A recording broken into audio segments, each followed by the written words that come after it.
Hello, my Teaserking family. How the hell is everybody today?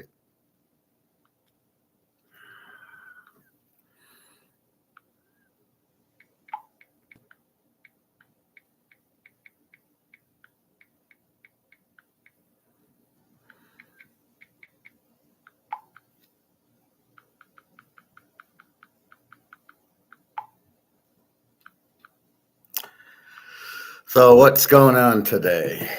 There was one baseball game that already is in the fourth inning. The Mets 9, Cubs 1. I mean, if you would pitching before the game was Cubs, but Lindor and JD Martinez went off and put up. Now it's 11-1 in the fifth inning.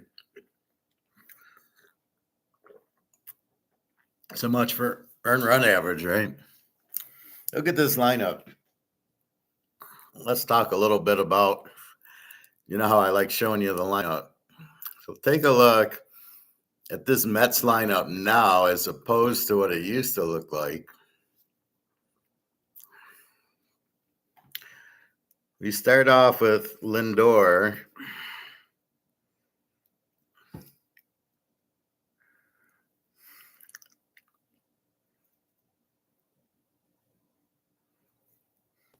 So we got Lindor hitting, now he's up to 245. He's 3 for 4. Nemo, the left fielder, 246. JD Martinez from the Tigers, 288 with I think he hit a 3-run homer. Then you have Pete Alonso, 245. Then you have Marte, 280.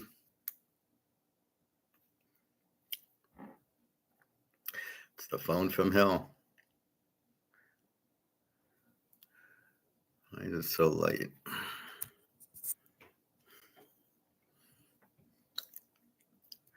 So Marte's hitting 280. Then we got Vientos, the third baseman, 296.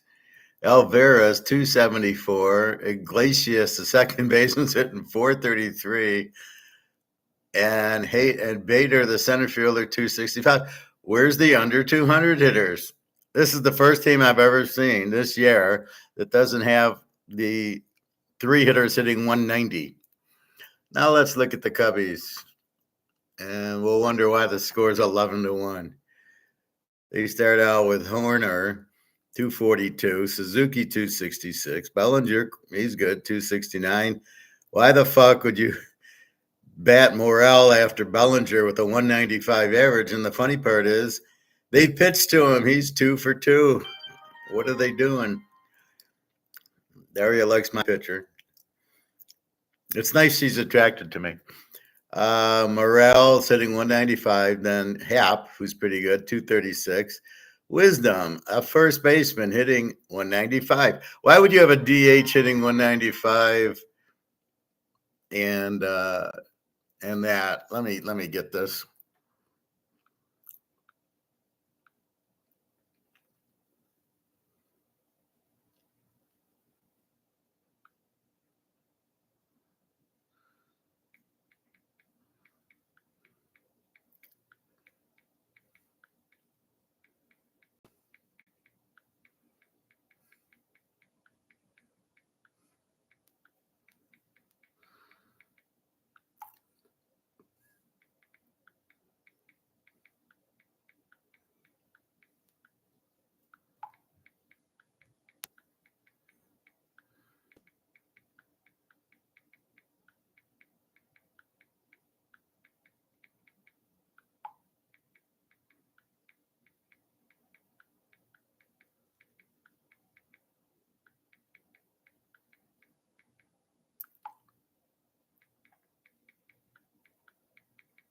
Just a second.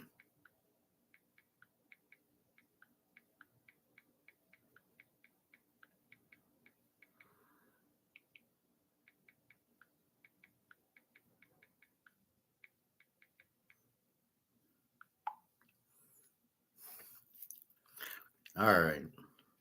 Sorry, but it's 11 o'clock there, so I know I'm losing your and as rare as sometimes she is to get. All right. Wisdom 195, Swanson 212, Boat 300, and Amaya the catcher 188. What is this? 188, 212, 195, 269, 266 is okay, and 240. Why are you betting a 195 hitter after Cody Bellinger? And then even, why are you betting him fourth? What the hell is wrong with this manager? And then you got 236, 195, 212, and 300. What?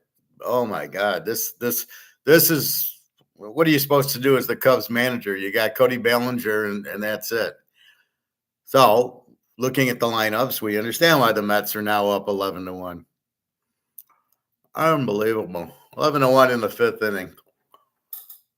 So, are they going to use the same lineup every day here? If they do, I'll just bet the Mets every day. They'll win every game in the series.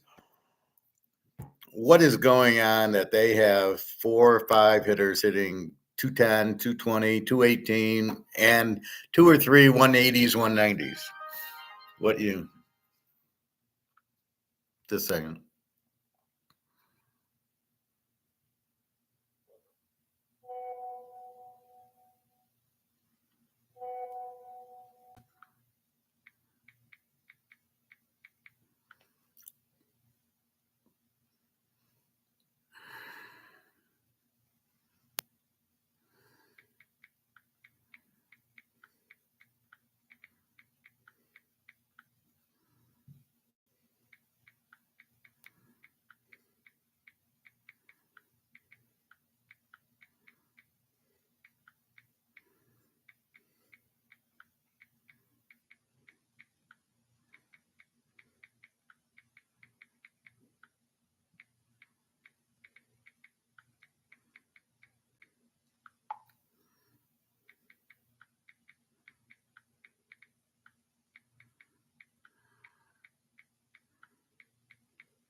All right, sorry about that.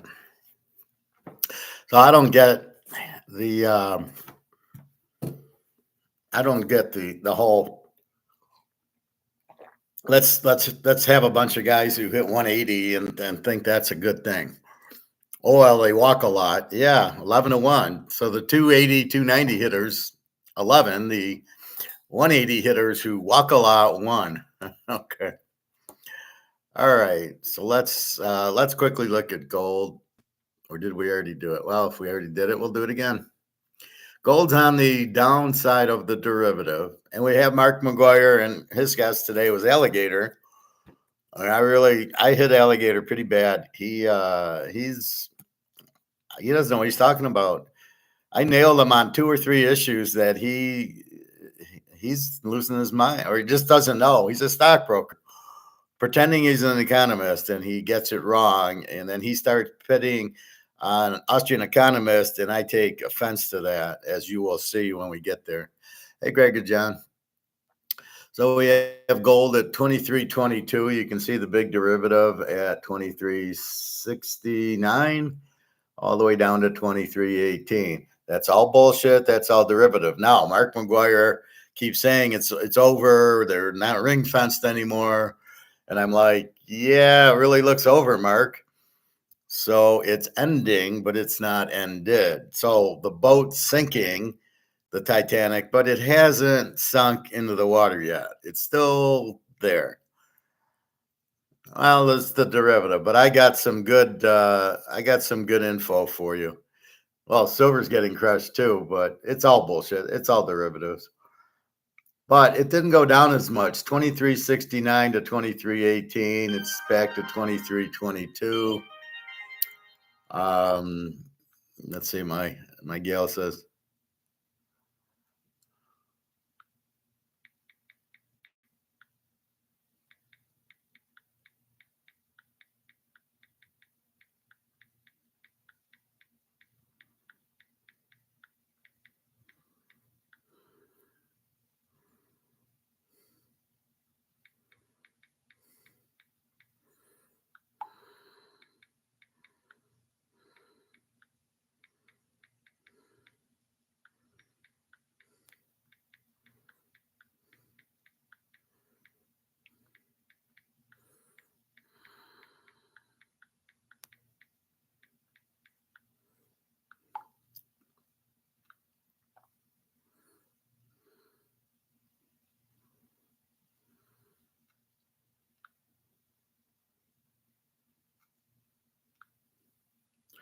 All right, I'm with you, Luke.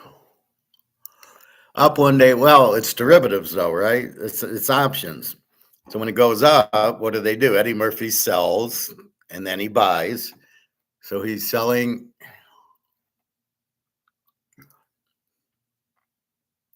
So he's selling where? He's selling at 23.69. So Eddie did his little sell derivative option, and then he's buying at 23.18. That's if you see trading places, that's exactly what they do. They're doing contracts that are options. It's got nothing to do with physical. It's got nothing to do with anything. Now, I'll go to Mark McGwire for you right now, Luke. It's not a roller coaster. This is option trading. When the price goes up, they want to sell it high and buy low. And when the price is low, they want to buy low and sell high. That's anything, stocks, anything that you'd purchase. You wanna buy low and sell high, but in options, you do it reverse. You can sell high and buy low. And that's what he's doing. So we're gonna get right now to Mark McGwire. So I got good news for you, Luke. Let's start off.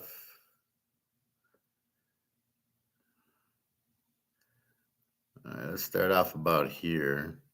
How the hell is love? So that's the answer. That's why the Russian economy is so strong. And this is despite the Reserve Bank's, the Central Bank of Russia's interest rates of around about 16%. Why is it 16%? It's basically to stop the ruble sinking. Why does the ruble sink? Not on economic terms. It sinks because we just don't like the damn stuff. So if we've got it, we'll flog it. We won't buy it.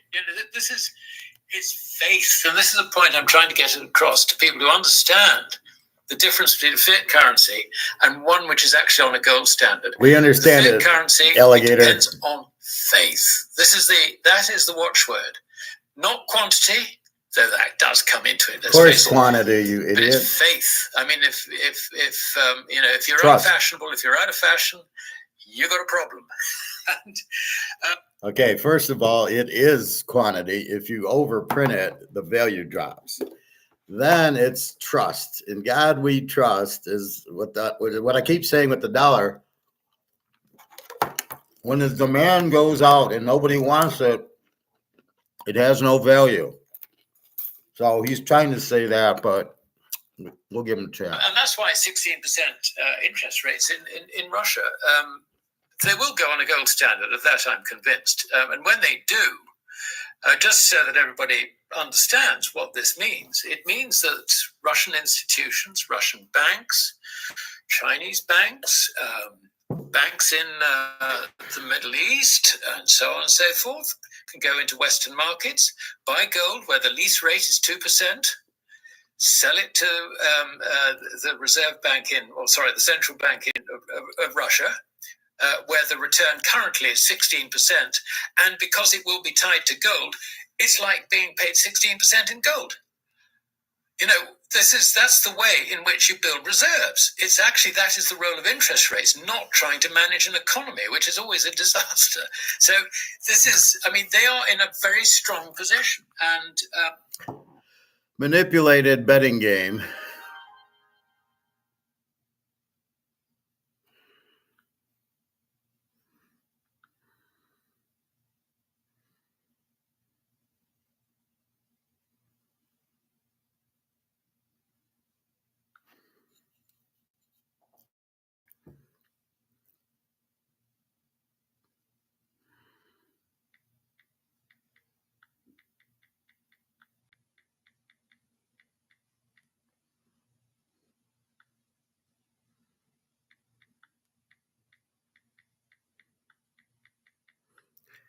Just a second.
All right, back to McGwire. And I think the fact that they haven't actually gone onto a gold standard yet is because India doesn't want it.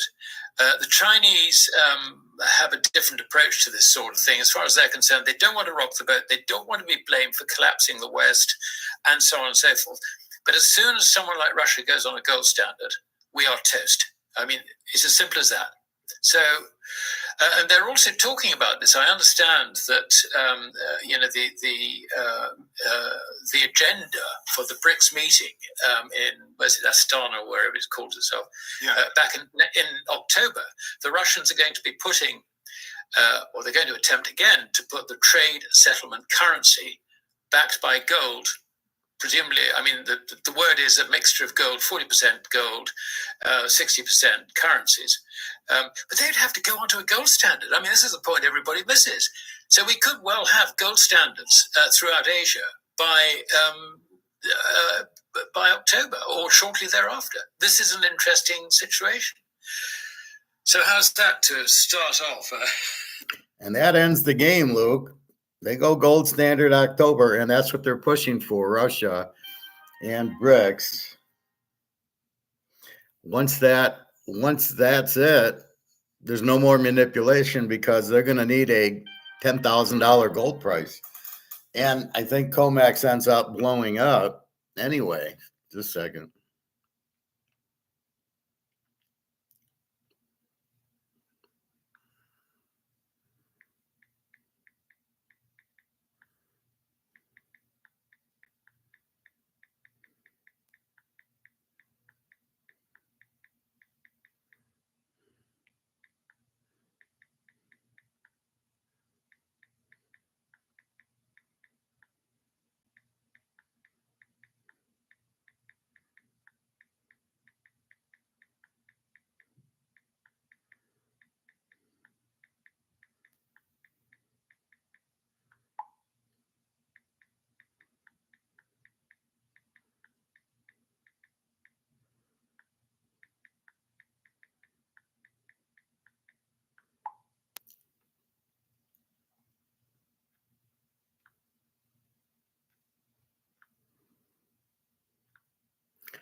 Anyway, once they go gold, they're going to need a higher gold price. I'm sorry about the interruption, guys, but she's going to sleep now anyway. It's 11:30 there. So here comes the gold price by October. Mark McGwire will talk later saying it's going to be before the election, and it's definitely happening. I mean, there's no question. BRICS they hate America. Everybody hates America because we keep giving up. Like, well, if we give you money, you have to jump through 5 hoops for us. And here's Russia and China going, we're going on gold. We don't have to worry about. We're not going to manipulate you. And everybody's running, and Saudi Arabia and UAE and Egypt, all the people with oil. And now we get Malaysia and South Korea and Indonesia on the team. Yeah, we're going to be hard to beat. So pick a country where you want to move in BRICS and just relax, because this is going to be. I was watching when I was on the bike at the club, and I saw something about they're fucking with gun control. They passed some sort of thing, the Supreme Court, way out of bounds, about, well, we'll only go after if somebody's dangerous, we'll take their gun away. No, now all of a sudden that means define dangerous. Well, you pointed at somebody, we got to take it away from you. It's getting scary when they start talking like that. Anyway, back to Mark. Yeah, that's true. And this is interesting because no, it is. It's fantastically interesting. I think because at the St. Petersburg summit last week, that ended last week, we got the head of the BRICS Central Bank, Delmo Rousseff, met with Glasnev quietly in a room. This is what this obviously been reported by a couple of people on who are close to it. And apparently, when they meet in September at the well, obviously that's the meeting that's basically to deal with currencies. So basically, which is the new development bank meeting in Shanghai. Then that what our understanding is, and it makes a lot of sense, is that they will want to have it sufficiently formalized to actually launch at that Kazan meeting in October, because what I've been hearing from my contacts, and I don't know what you're hearing, but they want to get this done before the election, before the November election in America. That makes a lot of sense because, you know, the unknown of what the Trump administration might do, sanction-wise to China. Obviously, we've got the Taiwan. The whole Taiwan thing has escalated to the point where you've got not just sanctions coming on China for help for not restricting the supplies to Russia, etc., over Ukraine, but also you've got Russia sanctioning Boeing and some of the major companies for providing weapons to Taiwan. So clearly, this thing is getting quite dodgy. Yeah. No, you're right. This is, to my mind, of great concern. I mean, the Europeans now talk freely of sort of, if you like, national service and sending troops along with weapons into the Ukraine to fight the Russians, supporting the Ukraine in attacking Russian installations, and all the rest of it. This is escalating to the point where it risks really getting out of control, and then this is just horrid. And I think also from from President Biden's point of view, he's on very much a slippery slope when it comes to the elections, the presidential elections in November, and what do politicians do? I mean, when things are not working domestically, and I think by then inflation will have started. I mean, measured by CPI, it'll be rising again, and the economy will be tanking, stagflation. I mean, this is the initial thing. I'm convinced that is what's going to happen. So here's why question mark or alligator. We don't look at CPI because it's not real. So inflation hasn't gone anywhere. It's still 20%. It's not going down because they keep printing. They need money for the interest. They need money for everything. So I don't know what the fuck he's talking about that the CPI will perk up. You can't trust the CPI. Half the shit isn't even in there. Well, we're not going to include, baked potatoes and chocolate because they've gone up a lot more. Again, for him to even use that just shows me, I'm like, man, I thought Alligator was smart, and he keeps showing me he's not. I mean, CPI, really? Oh my God. All right. So what does Biden do? Well, I mean, under these circumstances, Biden doesn't know what day it is. Politicians always do the same thing. They go and attack foreigners and say, they put the blame on foreigners. We've already done that. He'll probably introduce price controls and all the rest of it to stop inflation and so on.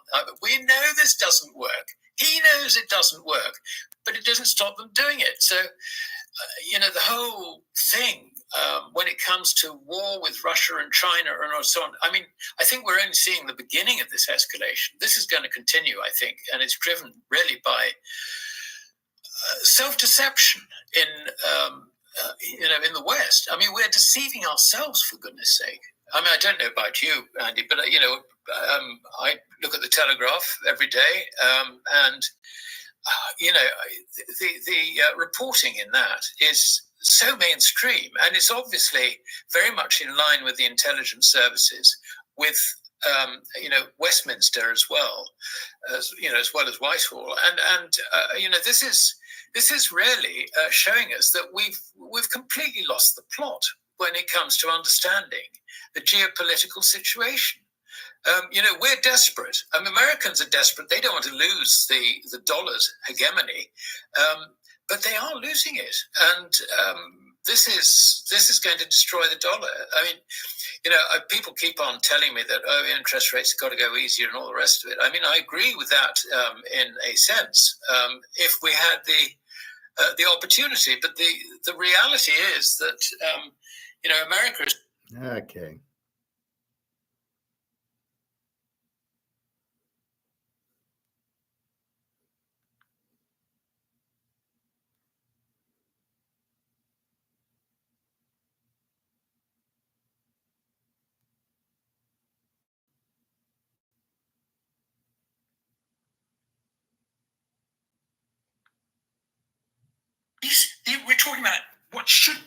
intelligent people, educated people, people have studied history, and yet they're doing the dumbest thing under the planet. So it tells me there has to be an agenda. And now, clearly, I always say to myself, why Russia?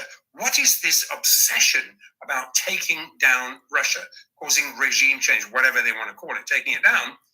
Well, clearly, the globalist agenda would not exist if we have a multipolar world.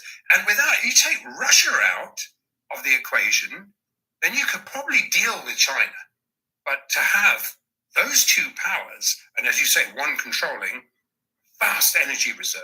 I mean, literally energy reserves that really, if you add them all up, whether it's multi-trillions of dollars worth of energy reserves to be traded outside the dollar, to me, this is what this is about. Yeah, no, you're right. And of course, this is also, and this is something that has not been covered in the mainstream media at all.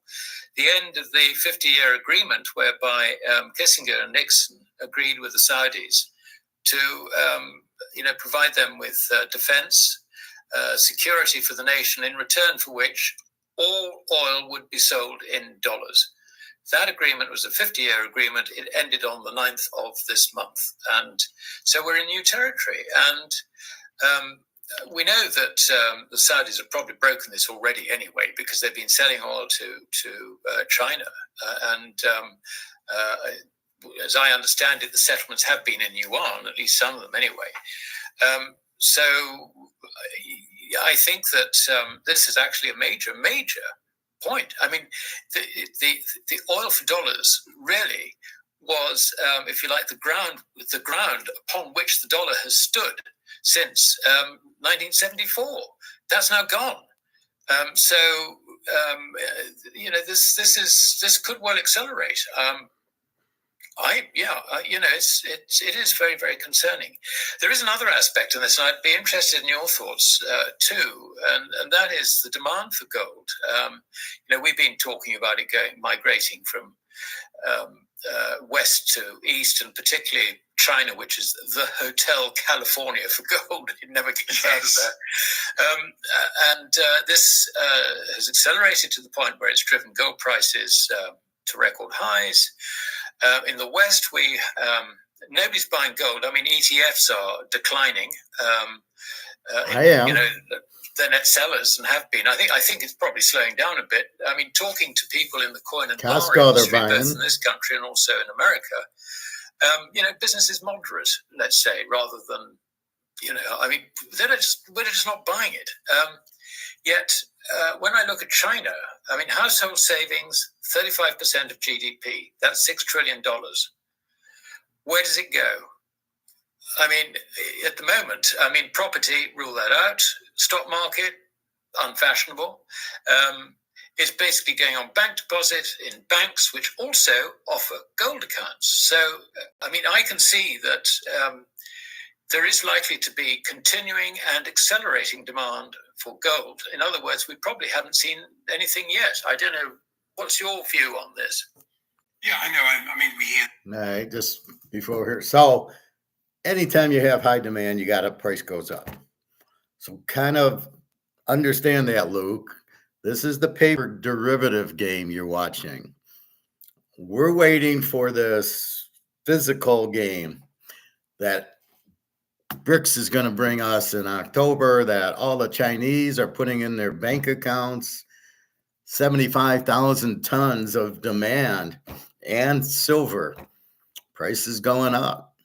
If you have the gold, you want the higher price. So the U.S., it's basically the U.S. is fighting China. And China wants higher gold prices, and anytime it dips, China's buying.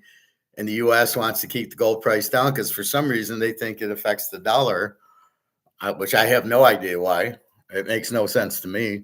There was no correlation. So in other words, this is down $30 today. Did this go up $30? No.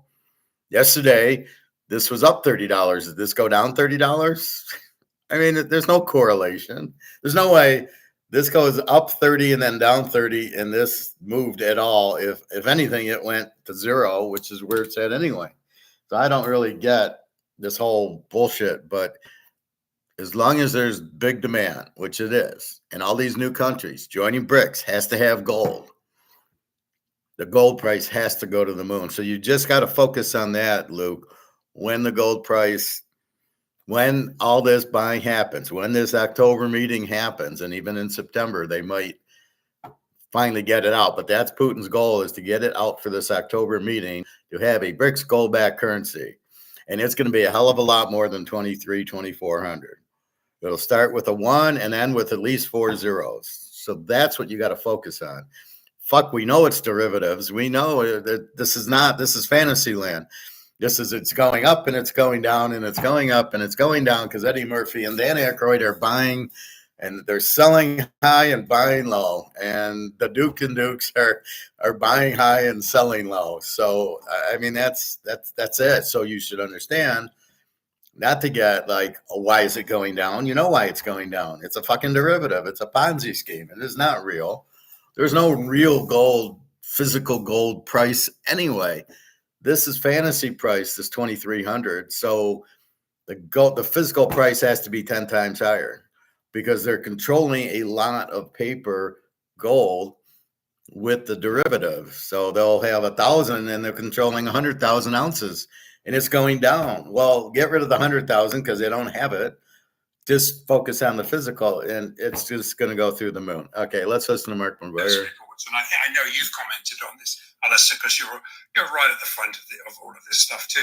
And essentially, you know that when the mainstream media come out and there's an awful lot of reporting, oh yeah, China's come off the bowl. They've stopped buying gold. Hang on, they've reported they haven't increased buying their gold. But we know that they got 3.4 trillion of shadow bank reserves. We also know that there's a monetary thing called monetary gold, which doesn't have to be reported. So to me, and also when you think that China consumes all of their own gold supply, gold mines, what is mined in the supply, that forces the wholesale, the retail market to source bullion outside of China. So to me, that's what I'm seeing, which is, I'm sure, pretty much what you're seeing. Yeah, and also with silver. I mean, silver is an interesting one because there you go, Luke. I'd rather take the view that China has been controlling the price of silver for a long time, really because it needs it as an industrial metal. But India has become a major buyer, really, again, for industrial purposes, because India is ramping up its ESG credentials. Solar panels. The government is encouraging and I think even subsidizing the production of photovoltaic cells. And so, I mean, Reliance Industries, one of the major conglomerates in India, has recently opened a factory which produces 5 gigawatts of photovoltaic cell output. Needs a lot of silver. And so where do they go? I mean, it looks to me like they've been standing for delivery on comex, where, I think over 1,500 tons has come out this year. We're talking about quite serious quantities, and stocks in the vaults, free stocks as opposed to stocks which are actually sort of held by ETFs or other serious holders, as it were, long-term holders. That liquidity is actually diminishing very substantially. So there's a huge squeeze, and of course nobody on the short side in the paper markets can close their positions. It is actually, I think, that's what the derivatives are. They're trying to close their positions, which means they sold it at 2,200 and they're going to buy it at 2,100. Only the problem is gold went to 2,400 and they can't get out of their position at 2,200, even though they're trying to push it down. That's why they're pushing it down. They're losing their ass in the options. Now, maybe that helps you understand. I'm going to lose in the options, which I think ends in June, the end of June. And the only way to get out of it is to lower the price. But every time I lower the price, China's buying. So they can't get out of their positions. They're going to lose trillions of dollars. That's why you see the price going down. It has nothing to do with supply demand. It's these fucking options and derivatives that they're trying to get out of that they can't because they're in it and they're going to get crushed. So the government will bail them out like they always do, and they'll raise our taxes so we can, at least chuckleheads are shorting gold instead of buying it. It's like incredibly stupid. That's why you see these derivatives down. They're trying to get out of their positions, and they can't. They're fucked, and they're going to lose trillions. That's why you keep seeing these derivatives down. I can see the possibility of a crisis in the bullion banking community. I mean, not just on silver, but also gold, where they cannot close down their position. And if you look at the producers on COMEX, when we had the spike up to $1,900, was it September 2011 or 12? Yeah, exactly. The producers category was net short of about 200,000 contracts. This time, they're short of less than 50,000. So you can see that the burden is actually on the swaps, and they can't escape from it. They can't turn around and tell the miners and so on, look, sell your production forward so you can guarantee your cash flows, which is the old story that they do, because the miners aren't having it anymore. They're not idiots. So, oh yes, they are. So this is a squeeze. Yeah, I think you're right, and this is unusual because we've never viewed the COMEX as a place to come and take delivery. However, you've just nailed it, because silver, because it's not NSFR compliant. In other words, here's the rub, guys. Silver into the local London market. If it was gold, it has to be Basel III compliant. It has to be fully backed. UT+1 that into local London on the gold side. Then it has to be physically deliverable, and it is escaping. But so there's no point in going to the COMEX for you can just literally take the COMEX derived price, take the fixed price, T+1 it, and away you go. You've backed. But silver, they don't have to. It's not NSFR compliant. So therefore, if I EFP silver into London, they don't have to give it to me. They'll just fly. And that's why silver's struggling and gold isn't. If China says, I want to take delivery of the gold that you've just lowered to 23, 25 or whatever they're at, they have to do it. Silver, they don't have to. So silver is going to take a little bit longer to get out up to $300-400 because they're still keeping it down for the using it as a metal, industrial metal instead of dollars. Christmas, how are you? Well, I hope you're watching the videos anyway. We did a good one yesterday on college football week 1, pro football week 1. You should watch that.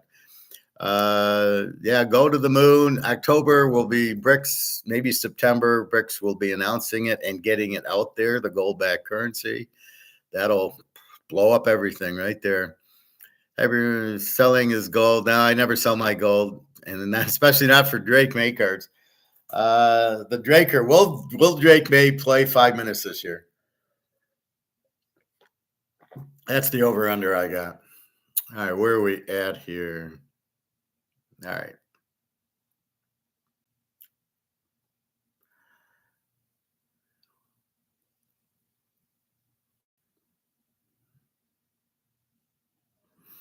Really? Because that's the old game with gold. They just never had, they ring fenced it into their little world. And in fact, we used to get threats.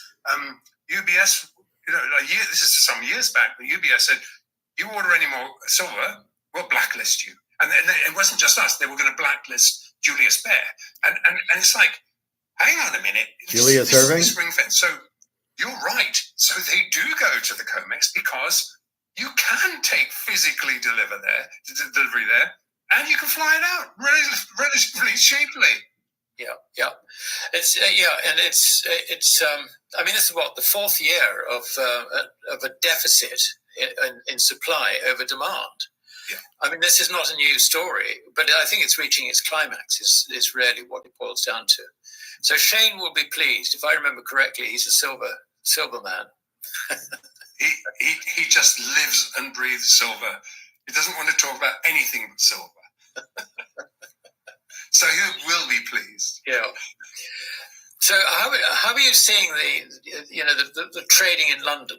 I mean, you've got your finger very much on that pulse. I'd be very interested to see how you read things at the moment. What from this side of the pond? Yeah, this side. Well, I think what's interesting is that obviously we've covered some of what's interesting in the sense that this whole de-dollarization process. The fact is that Basel III, and again, on the 1st of January 2023, as we both know, as we both talked an awful lot about it, probably the only ones originally talking about it, and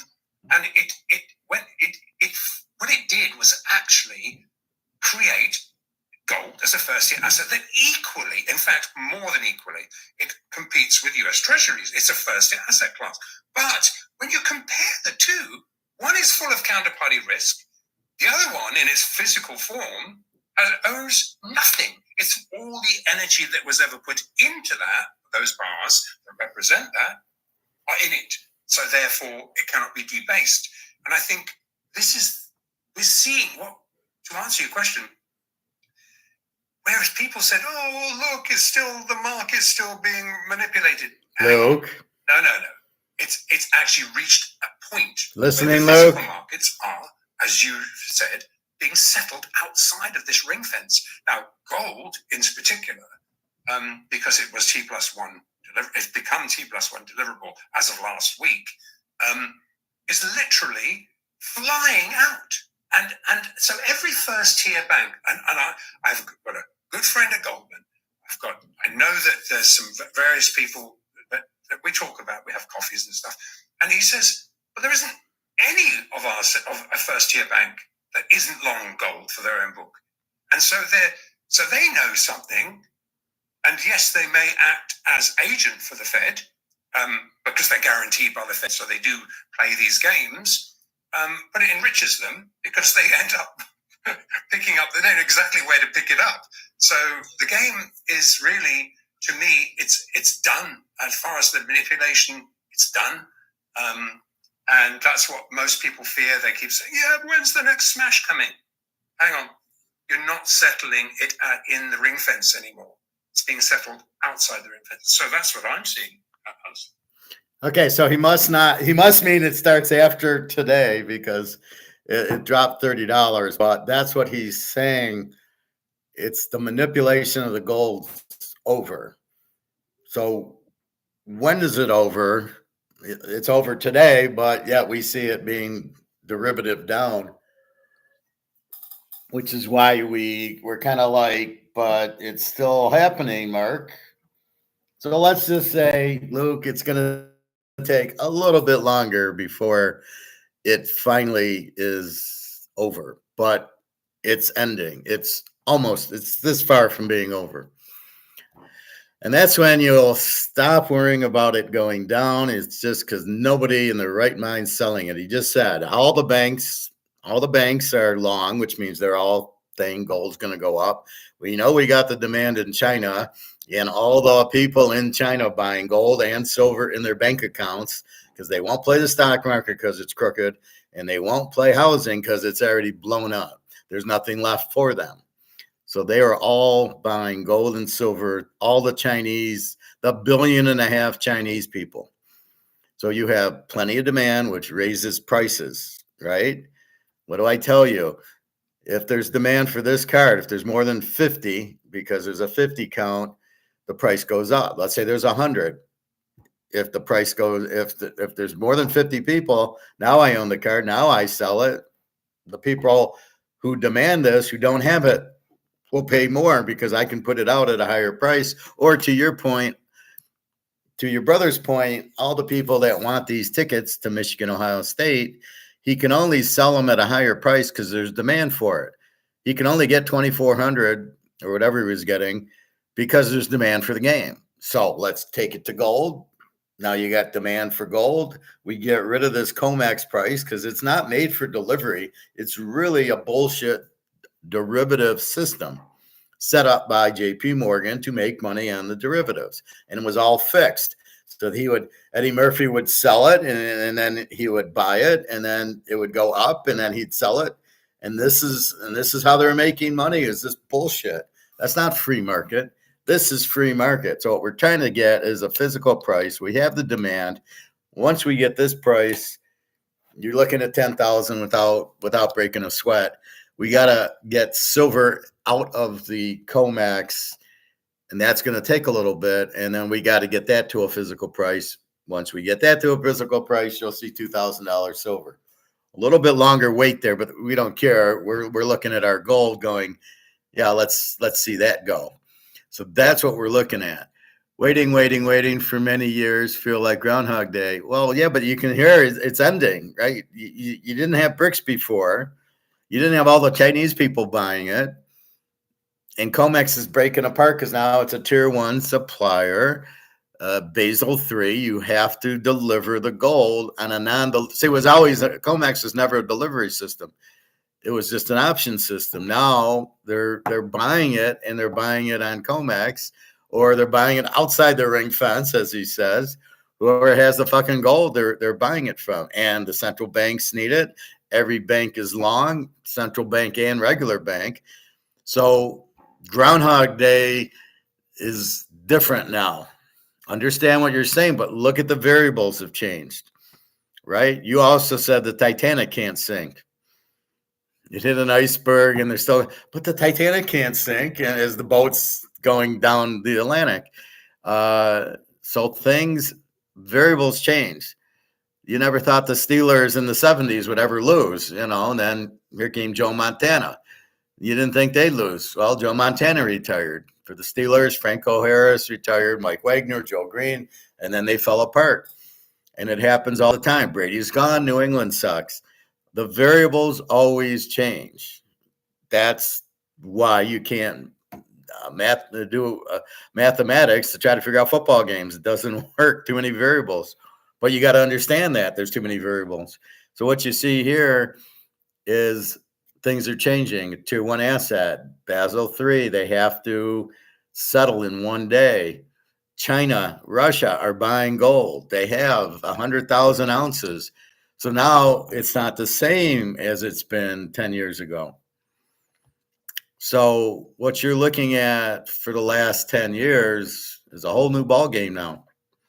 So keep that in mind. It's the variables that are changing, right? Tom Brady's not on New England anymore. Barry Bonds isn't on Pittsburgh, or Roberto Clemente. They're not there anymore. It's a new team, right? And that's what you got to understand with gold here. It's a new team. Things have changed. That's why we're in it, because the dollar's going out. So once people realize that, they're going to buy gold, because there's no other game in town. You're either in this or you're in this. That's it. And if I try to get out of this, the only game in town is this or the silver, brother. That's it. There's nothing else. You're not getting into euros or Swiss francs or British pounds, because they're all the same. So this is hugely demanded. You've got the petrodollar gone. What do you think is going to happen? All the dollars are going to come back to the U.S. That's strong inflation. So what's that going to do? Oh yeah, gold price will go up, because this is worthless anyway. They're saying it's worth 99%. I'm saying it's worth 0. Well, okay, we'll give them 99%. It's still worthless. And then you have this is your only out. That's the point. And you can't print this. You can't print this and inflate it. You only have so much, and the demand is higher than the supply. So it's not the same game. The game is changing, but you got to realize that. That's a fascinating point there, because Thank you. it was at the beginning of this week. No, when was it last? I think it was on Friday. They banged the gold price very hard after China had gone to bed, as it were. But when you looked at the volume on COMEX, I mean, it was derisory. But the interesting thing is that the open interest fell like a stone. Yeah. So, in other words, the job of trying to reduce the short exposure was actually a very successful raid, if you like, on the stupid longs. And that's all it was. And of course, now we're sort of recovering a little bit. We've got the Fed meeting this evening. It's not expected that there would be anything coming out of that. However, what's interesting is that Lagarde lowered the ECB's deposit rate by 0.25% last week. Now, not that I've got a lot of respect for Lagarde as a banker, but I would doubt if her office hadn't been talking to opposite numbers in the Fed, in the Bank of England, Bank of Japan, so on and so forth, before taking that decision. So, it could indicate that these guys are getting together to try and force the rates down without, hopefully, from their point of view, encouraging a resurgence of inflation. But that ignores actually what inflation is. It's a falling purchasing power in the currencies, which is actually why gold appears to be rising. It's not gold rising, it's these currencies falling. All right, I left the message on this one. What is inflation? It is the inflating the money supply. It is not the purchasing power. How many times do I got to say it? I mean, it's fucking this guy's.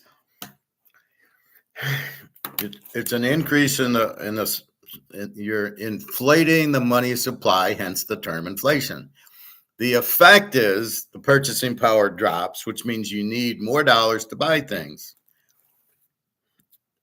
And prices go up, which is the same thing as the purchasing. So the dollar's worth less because you've printed it. Is that what he just said? No, he's talked about prices. Here's where I question that he knows what he's talking about, because that's bullshit. That is not what it is. And how is it that it's not gold going up? It's the price. It's the dollar going down. The dollar's down. It's at zero. How the fuck does it go down anymore? So how is the gold price? Like I said, why does the gold price go up $30 yesterday and down $30 today? If it's not the gold price going up and down, it's the dollar. The dollar doesn't affect the derivatives. What the fuck's he talking about? Neither of them affect the physical price. Again, what the fuck's he talking about? He's missing the point. The point is, it's an ounce of gold, and it was $37, is now $23.30. That's for 1 ounce of gold. The ounce hasn't changed, but the price certainly has. And the value of the dollar's dropped. That's why. So it takes $2,300 to buy the same ounce of gold, is what he's trying to say. But it doesn't make any sense the way he says it, because he's saying, well, it's not the gold price going up. Really? It went from 37 to 23.30. It's not the gold price going up? No, it's just that the dollars drop. Oh, well, then why does it go to 2,200, 2,400? The dollar is being printed to death. The dollar can only go down in value. How the fuck does gold then drop if the dollar never goes up? So there's holes in his argument, and we'll share my comments with him. And people so often make the mistake of thinking that the People's Bank of China is buying gold. No, they're not. They're selling dollars. That's the way. They are buying. What do you think they're selling the dollars for? I don't understand the alligator. I think he's on drugs or something. They're selling dollars, but they're buying gold. Yeah, I'm not buying gold. I sold dollars, but I'm not buying gold. Well, what do you? I spent $640 on this. What do you mean I'm not buying gold? What do you mean I'm selling dollars? No, I'm buying gold with it. I didn't buy tuna fish with it. I bought gold with it. Well, what is he talking about? The guy's delusional. But it is possible. I just think it's possible that the central bankers might be trying to get together to force a small fall in interest rates. They'll never get more than that because the whole system is just tottering on the brink. I mean, you've got, the commercial real estate business in America. We've got all these things, zombie companies. We underestimate the degree of zombiness, if you like, in our economies, which all come about from suppressed interest rates. On top of that, I mean, the central banks themselves are deeply underwater in terms of real losses, embarrassingly so, when you expect them to underwrite the commercial banking system, which is over-leveraged. You know, but the easy way out is to try and get interest rates down. I just wonder whether we might see a slightly more concerted attempt in that direction a bit sooner than we probably expect. But if they do it, I mean, gold will go through the roof, I think, because the inflationary implications just just unreal. Just crazy. So he talks physical gold now, but there is no physical gold market. There's a paper gold market. The inflation's high anyway, so I don't know what he's talking about. Okay, you lower the interest rates means there's more inflation because now you're printing more dollars. More dollars. They're worth nothing now, so they'll be worth even less. If they do it, it'll be before the election. Biden will lose, and then they'll blame Trump. Well, look what you did, Trump. And no, it's because Biden lowered the rates. Trump's going to get fucked. Whoever wins is going to get fucked, probably Trump. And it's like, look what you've done, and look at the economy. We're going into recession. We're in a recession. Why do you think it's taking me 4 interviews and I'm still not hired? Because they don't want to hire yet because they're worried about the inflation. I don't blame them. But if the whole company's going to interview me, I am expecting to get hired. Yeah.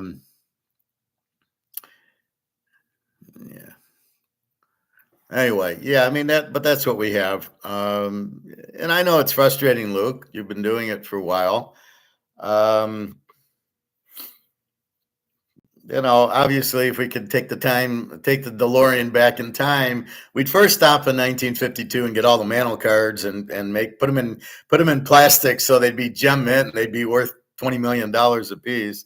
Then we'd stop in 1971 or 72 and buy gold at $35 an ounce, and then move into the future when gold's at $20,000 an ounce. And that's what I would do in the DeLorean. Not what Doc Brown did. All right. Do you think? I think because again, do you think it's obviously all these jobs numbers, and if you drill down into them, they're just such hocus pocus. I mean, it's actually voodoo economics to me. Gold and silver, and before obviously, I know your affinity to it. I know what you've talked about. You've been early in the game here to talk about you need to protect yourself, physical gold, physical silver. What do you think about, and it's, again, this is not a trap question, what do you think about Bitcoin or this is for you, Luke. Gold? Because a lot Mr. of people Bitcoin seem to think that Bitcoin may assist them along the way, but I don't know. It's not, because you could be a love-hate relationship. If you say I don't believe in Bitcoin, then you're going to make enemies. So I don't believe in Bitcoin. Be careful. I mean, I often say, look, it's a fellow trade. Fuck my enemies. But really, physical gold is, to me, the only asset class other than silver. What's your thoughts? Well, I mean, it is an extremely good question. I think the people who are talking about Bitcoin don't actually understand the relationship between money and credit. We never, ever spend money. By money, I mean, gold or silver. I mean, except in the form of small coins, maybe, in the old days it was copper coins. Now, even that's debased. I'm going to say there's no silver in our 10 and 20p things. There's no gold in anything. There's no copper in any of it either. So, all that has been debased. So we work entirely on credit. It's credit which has actually allowed our economies to progress to the point where we're living like kings compared to the kings, say, of... All right, this is where I must argue with them. From 1877 to 1913, we were on the gold standard, not credit, and we had the biggest growth in the history of the world. The whole world, since its inception, even before the Romans, it was the biggest growth period of life. 1877, 1913, we're on the gold standard. What the fuck's he talking about? You don't need The gold standard is that's where you get your productive time, not from fiat loan, because then you got to pay it back. With gold, you never have to pay it back. There's nobody you pay it to. You got the gold, you buy stuff, you sell it, you make a fortune. With fiat, you borrow the money and you got to pay it back. What is he talking about? See, the more I'm listening to these certain things, the more I realize he doesn't know economics at all. You got to wait till you see my comments. 100 years ago. I mean, the quality of life we have is absolutely fantastic. And that has been because of credit. No, because of gold standard. The point about a gold standard is that the credit's value is tied as a gold substitute, if you like, to the value of gold. And the value of gold doesn't really rise, it doesn't really fall. Over the long term, Bullshit. It fluctuates a little bit, but it is very, very stable. The reason that gold works as a standard is because of that stability. And that stability is fed by an expansion in the quantity of above ground stocks, which keeps roughly pace with the expansion of the world population. Wrong again. What a fucking idiot this guy is. The reason that gold works is because you can't fucking inflate it. You got 250,000 tons now, and you still, maybe you got up to 253,000 tons. You can't inflate gold. That's why it works.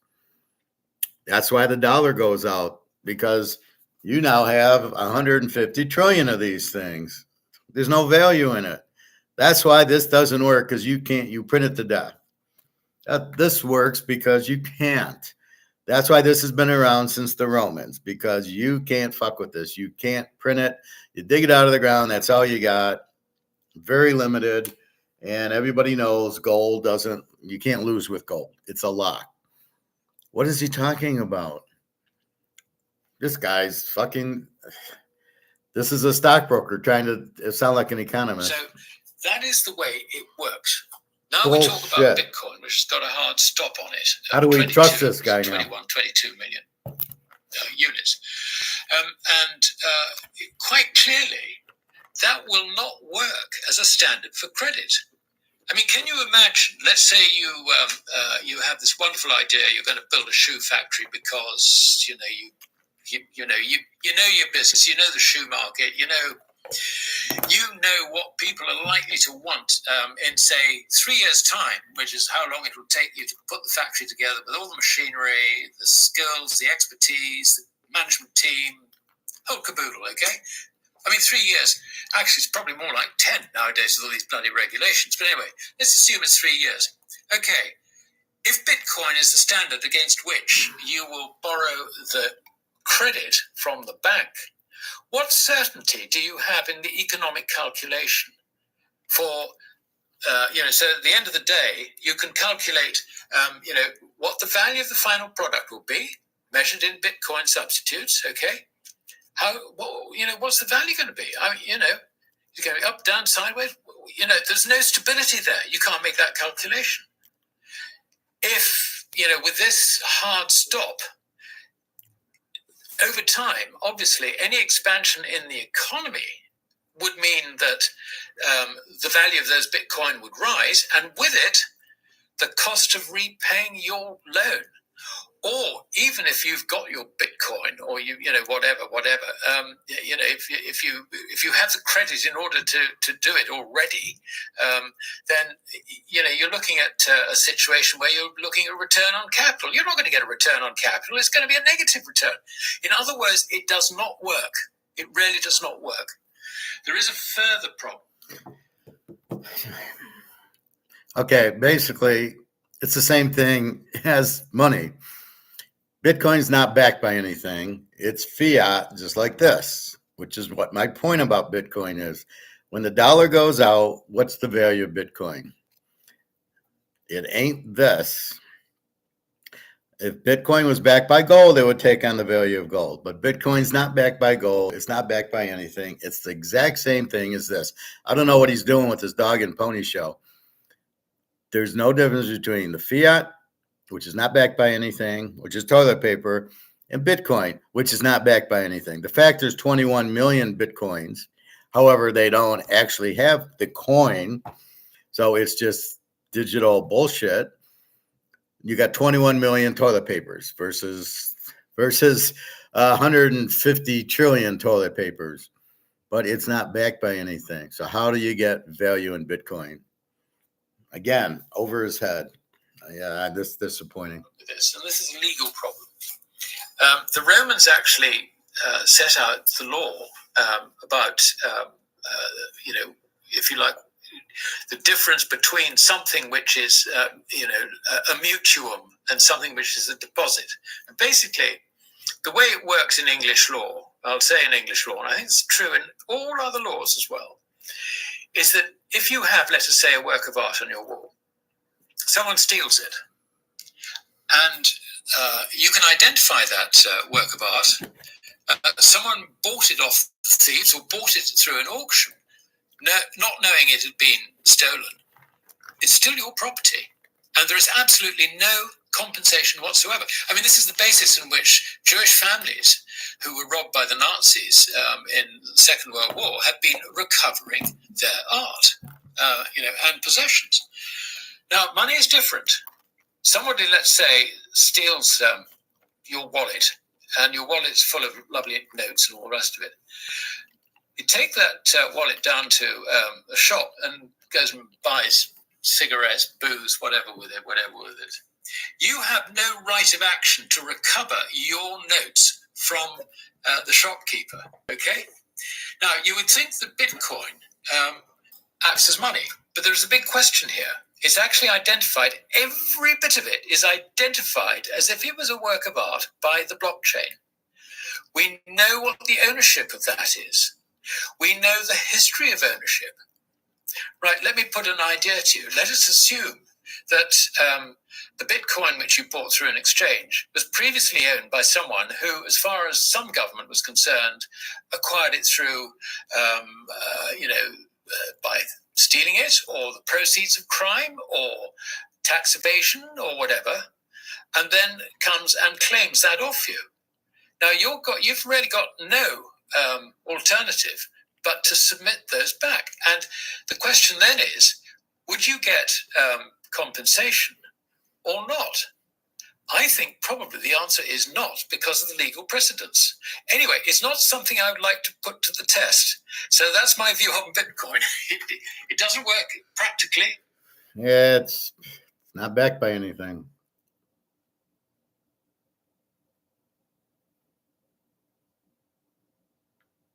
All right, the last section. The thing to really hear is the essence of it is that what are we going to do?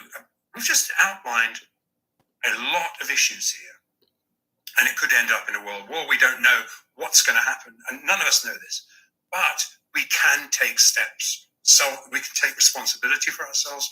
We can take steps. We can buy gold. And obviously, I know, and everyone knows you, Alistair, that you obviously you've been a great advocate of gold and silver. But I would ask you one extra question.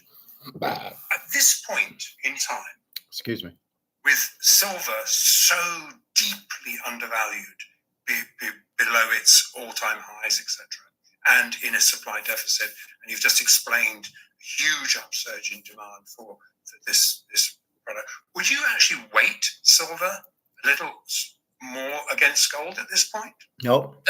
Yes, I would. I mean, we're sort of, if you like, treading on the toes of investment advice a little bit. So I want to make it absolutely clear. Personally, we're not just you personally. This is coming up with opinion rather than advice. I mean, it's a fascinating situation because silver is not priced as money at all. It's not valued as money. I mean, if it was valued as money, we'd be looking at a gold-silver ratio back in sort of, Sir Isaac Newton's levels, sort of 15 times, whatever. And so it's definitely not. Yet, the thing that's fascinating is that when gold runs, silver runs twice as fast. So it does have this sort of moneyness, if you like, inside it, even though it is not priced as money. Now, on top of that, of course, we've got, as we were talking, we've got the shortages and the squeeze in the paper market and the lack of liquidity, which is driving the price. I mean, I can see silver actually going more rapidly than twice as fast on the opposite direction as gold. So, for people who can stomach a little bit of risk, and there's no sort of extra return without some sort of risk, then it actually could be a good way of getting to gold. Go via silver. If you can take the risk, go via silver.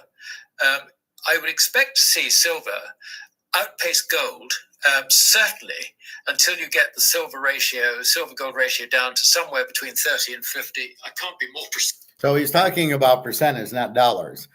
So silver might go 50%,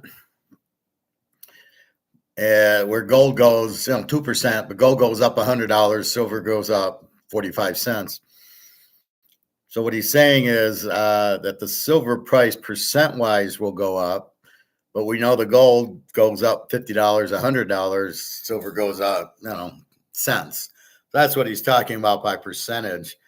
And then what he's going to say is, well, then you can take your silver at 10 to 1 and take 10 ounces and buy an ounce of gold that way. Big deal. Like that. At which point, I think I would probably reassess the position. I personally have quite a bit of silver for that reason. I want to get as much leverage on the gold thing without going to a bank and saying, look, here's my collateral. Yes. I've no longer got it. I don't want to go into that game. No, thank you.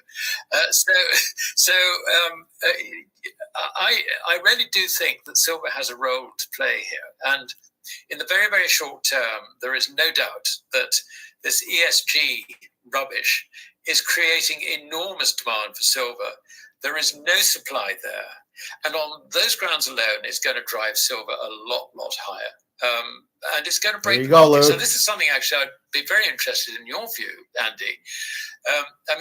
What I see is after 40 odd years of paper markets, and the actors in those markets being entirely used to a situation where delivery never really takes place. And it's just credit. The whole thing is done on credit. It's a mountain of credit, which can be expanded, contracted, whatever. We're now in a situation, I think, where that credit is now being encashed for physical. This is really what it boils down to. We see the deliveries on comex, which was never meant to be a delivery market. We see how this stuff is being drained out of the West into Asia. So we're looking at, I think, a potential crisis in the paper markets, which could actually take out the bullion banks. Your views, please. Yeah, and I think in simple terms, if from an arbitrage perspective, if I can get $4 more for my silver in Shanghai, then I can see a split happening in this cartel that has kept the price down, because it suddenly gets a little bit too attractive. And obviously, we know that there are backdoors into the big banks have backdoors into China, and it just gets a little bit too attractive. And I think a $4 premium. Well, he says it's about to fly, Luke. If you can take a COMEX contract and basically $20,000 more per contract, you can get by shipping it through a backdoor, maybe with a little bit of friction. But that's the answer to me, right here and now. Why is that kept going? Because, as you've said rightly, and you say it yourself, physical markets are now being settled outside of the CME LBOA ring fence. So we, the West, has become price takers, and SGE has become a price maker. Yeah. And I think, to me, that's the answer to everything. To me, because I think that's where the physical prices are being settled. They're no longer being settled in the West. Yeah. But the problem is we're not getting a physical price. We're getting a price that's coming off of the paper price. So they fuck around with the derivatives and it drives silver down to 29. And then they're giving a $4 premium on the 29, and he's calling it a physical price. It's not a physical price. Physical price is you blow up the COMEX, what's my bid for this? Oh, it's 2,500 because this is a quarter ounce. What's my bid for the ounce? Oh, it's 10,000. That's what we want to get to, not take the paper price and add $4 to it. That ain't a physical price, fellas. I hate to break it to you, but that's a paper price. So that'd be like, oh, I'll do a derivative to get this down to $2, and then I'll add $5 and say, oh, the physical price is $7. No, the physical price is about 2,000 because there's only 50 of them. Anyway, I mean, this is, when I look at the position of the swaps on the COMEX contracts, and I mean, I assume that there's a similar situation in London because swaps are trades. So you're a central bank and I'm a central bank and we trade it. That's what a swap is. So I'm not really buying it from you and you're buying it from me. We're swapping gold for silver or something. That way it doesn't hit the books and it doesn't hit the market where the price would change. We are talking about a credit market, let's face it. I just wonder whether, banks can survive this transition from paper to physical. It's because they just don't have the physical to stand for delivery, or to deliver, as it were. So with the sheer weight of demand from the Chinese public, I think earlier I pointed out that there's something like 75,000 tons is the equivalent of the savings that are being added to the Chinese economy by households. I mean, 75,000 tons of gold is the equivalent. Now, it's obviously not all going to go into gold because the gold isn't there, but it gives you an idea of the sort of pressure there is for higher prices. And it seems to me, I mean, it's an interesting one because under normal circumstances, you would expect the purchasing power of paper currencies to drive the value of gold valued in those paper currencies. No. But we could be moving into a situation where this sort of imbalance between the Chinese demand and the supply in the rest of the world could actually force the pace, raising the value of gold, if you like. I mean, I don't like the word intrinsically because there's no such thing as an intrinsic value because you value something against something else. But there is intrinsic on its value. own, gold, in terms of its purchasing power, could increase very substantially, measured in commodities, oil, goods. And He's finally getting it. He keeps thinking it only can go up if the dollar goes down, and I keep yelling, "No, it's demand." This price goes up because 100 people want a 50-column card. Your brother can sell the Ohio State, Michigan tickets because there's enough demand. After he brokers and buys them all, the people still want them. The demand makes the price go up, not the dollar going down. So he's finally starting to open his eyes to what I'm yelling at him for is it's based on the demand raises the price of anything. A Rolex, a Picasso, and a Mercedes, a Ferrari. If there's demand, and of course the mantle cards, if there's more demand, the price goes up. Jordan, $500,000 for the Jordan rookie, 125 for the Montana. That is demand. That's people want it. More people want it than there is available. The price goes up. So why doesn't he understand that in gold? He's finally, he just said it. I almost fell off my chair. Services, whatever, because of this factor. In other words, it's not just the paper currencies driving towards their own demise. There is also an end coming from the gold side as well, because of this accelerating demand from the Far East. And the thing that's also interesting is Singapore's situation in this, because Singapore, I mean, the government has been importing gold. I understand from one of my ex-colleagues that Singapore is likely to be the big vaulting center in the Far East. which makes a lot of sense. I mean, outside China, Hong Kong is in China in effect. So, outside China, I mean, where are you going to? Singapore is the Switzerland, if you like. Let's move to Singapore. So, and I think a lot of the market activity, futures trading and on settling, on a trade to settle basis sort of thing, all that's going to happen there. We're yesterday's story in this, and I just wonder how our system will survive that transition. I have grave doubts that it will. Yeah, especially when you see, many people just don't even bother to look at the Office of the Comptroller report, where you've got very close to $500 billion of derivatives, just basically in the hands of the top four banks. And so, so really what we're talking about here is a synthetic price.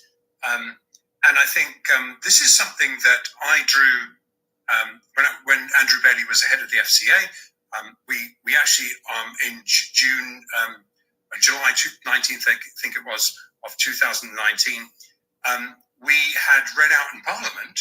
We can't believe the Speaker actually read that out.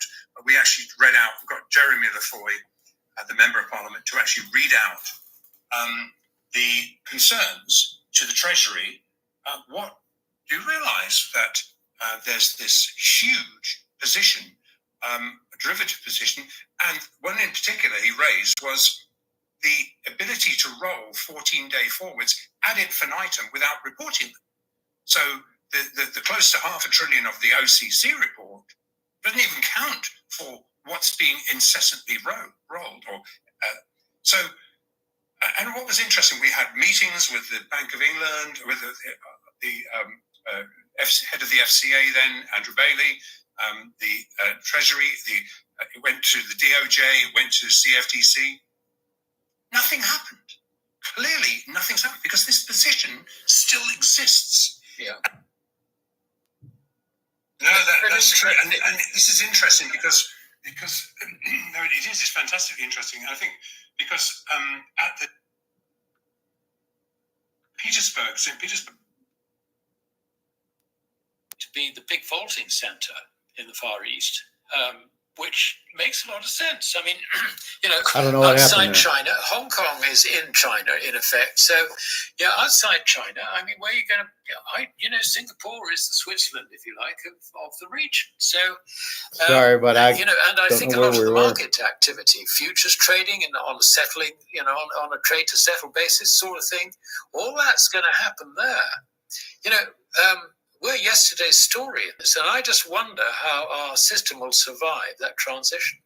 I have grave doubts that it will. Yeah, especially when you see, many people just don't even bother to look at the Office of the Comptroller report, where you've got very close to $500 billion of derivatives, just basically in the hands of the top four banks. And so, so really what we're talking about here is a synthetic price. And I think this is something that I drew when Andrew Bailey was the head of the FCA. We actually in July 19th, I think it was, of 2019, we had read out in Parliament. We can't believe the Speaker actually read that out. But we actually read out, we got Jeremy Lafoy, the Member of Parliament, to actually read out the concerns to the Treasury. What do you realise that there's this huge position, a derivative position, and one in particular he raised was the ability to roll 14-day forwards ad infinitum without reporting them. So the close to $500 billion of the OCC report doesn't even count for what's being incessantly rolled. And what was interesting, we had meetings with the Bank of England, with the head of the FCA then, Andrew Bailey, the Treasury, it went to the DOJ, it went to CFTC. Nothing happened. Clearly, nothing's happened because this position still exists. Yeah. And when we saw the gold price getting nailed below, it is pretty clear that the Fed or the insiders, so whoever's short, is short on the wrong side of 2,300 gold. So they wanted to get it below 2,300 gold. They wanted to get silver below $30. So really, you've got the comex positions, which is what's so interesting, because I don't believe anything else about the comex reports. They're so delayed and they're so outdated. But when we mirror this literally what is $500 billion plus of other derivatives, and these same positions relate directly to the comex, which is a fraction of that size. But when you see 2,300, the bets on the wrong side of it, on the silver, no wonder we went down and tagged. Guess when we tagged 2,300 sub 23 AM fix Monday when China wasn't there. Yeah. Right. And what I did was trigger a bunch of central bank buying, waiting for these fools to bring it to them. And to me, this game is so well known now. And everyone's looking at these and say, these guys are boxed in. So let's not blow it, but let's milk them. And I think that's what we got. Yeah. Fascinating. Absolutely fascinating. Yeah. Well, Alistair, you know what? You've been so generous with your time, and I know people start tuning out. Yeah, we're tuning out. Okay, it's enough of you, alligator. So it's basically what we talk about most of the time. Nothing really new there. I really watch it just to get the information on BRICS because I don't really have a way to do it. So he's saying September, it's a go. It'll be rolled out September, October, before the election. They want to roll it out. Gold-backed currency. You won't even be able to buy these anymore because, it's going to be expensive. Your silver will fly in October there, Luke. So don't worry. Just be a little more patient. It's not the same old. And I know it's frustrating. Again, you're waiting. I'm waiting to meet Daria. It's the same old. But what am I going to do? So I think that's where we're at. We're waiting for BRICS as our friend. We're all going to move to Russia and have the good life.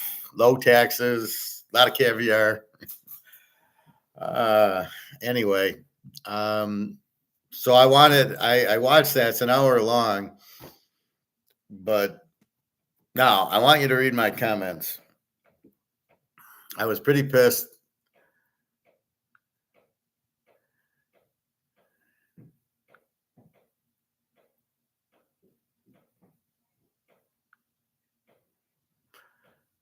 I can't see my comments. 23 comments.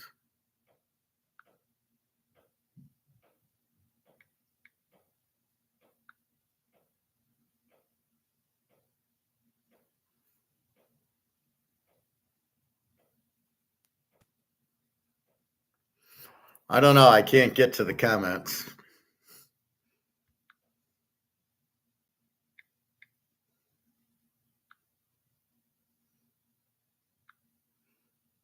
Maybe I got blocked for calling him an idiot. Anyway.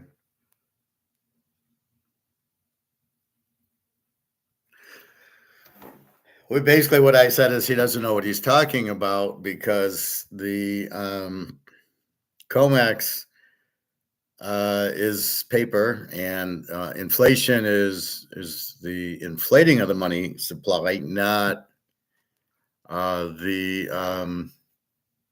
it's the inflating of the money supply, not prices going up. So I put a comment in there on that. He doesn't know what he's talking about. Maybe they didn't like that. I don't know. I can't get to the comments. Maybe if somebody can get to the comments, let me know and then so Luke, go into his comments and see if you can read my Teaser King comment, or did he block me, or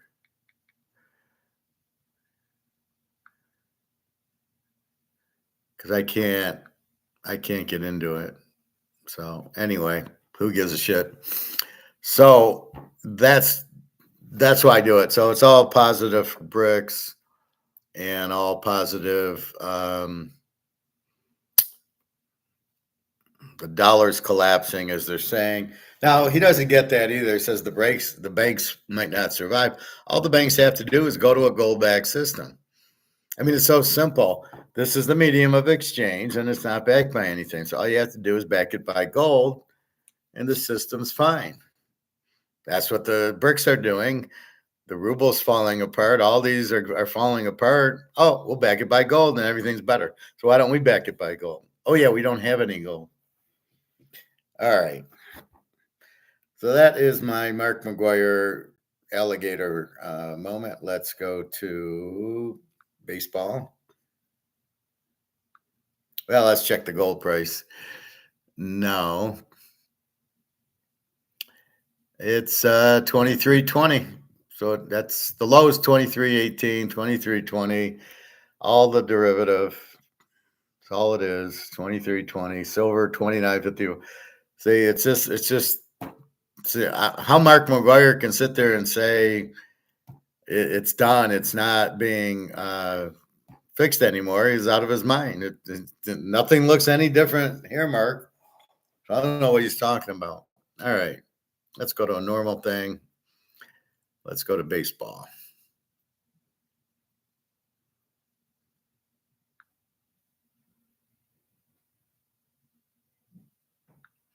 All right, first game, Detroit and Chicago is not till 6:40, so you got an hour on that. We got Eric Fetty for the White Sox, 5-1 with a 3.09 against Jack Flaherty, 4-4 with a 3.01. And I like the game under 7.5. Flaherty was pretty good last time. Fetty's been pitching well. Two low ERAs, two teams that have no hitting. So I went under for 3 units. Arizona, Philadelphia, Jordan Montgomery, 5-4 with a 6.00 ERA. Taiwan Walker, 3-2 with a 5.33. Two good hitting teams. I went over 9.5. 9.5. We'll go 5 units on that. Tampa Bay, Pittsburgh. I didn't have pitchers before. Ryan Peapot, 4-4 with the 4.57. Carmen Ladzinski, 1-2 with the 4.42. Don't know what to do with that. I'm leaving it alone. The Braves and the Yankees. Chris Sale against Carlos Rodon. Sale with the 2.98 Rodon. I'm going under 7.5. Actually, it's 8. Under 8, 5 units. It's funny how these changed from the morning. Toronto and Cleveland, Uriel Rodriguez, 0-1 with the 4.11. Carlos Carrasco, 2-6 with the 5.80.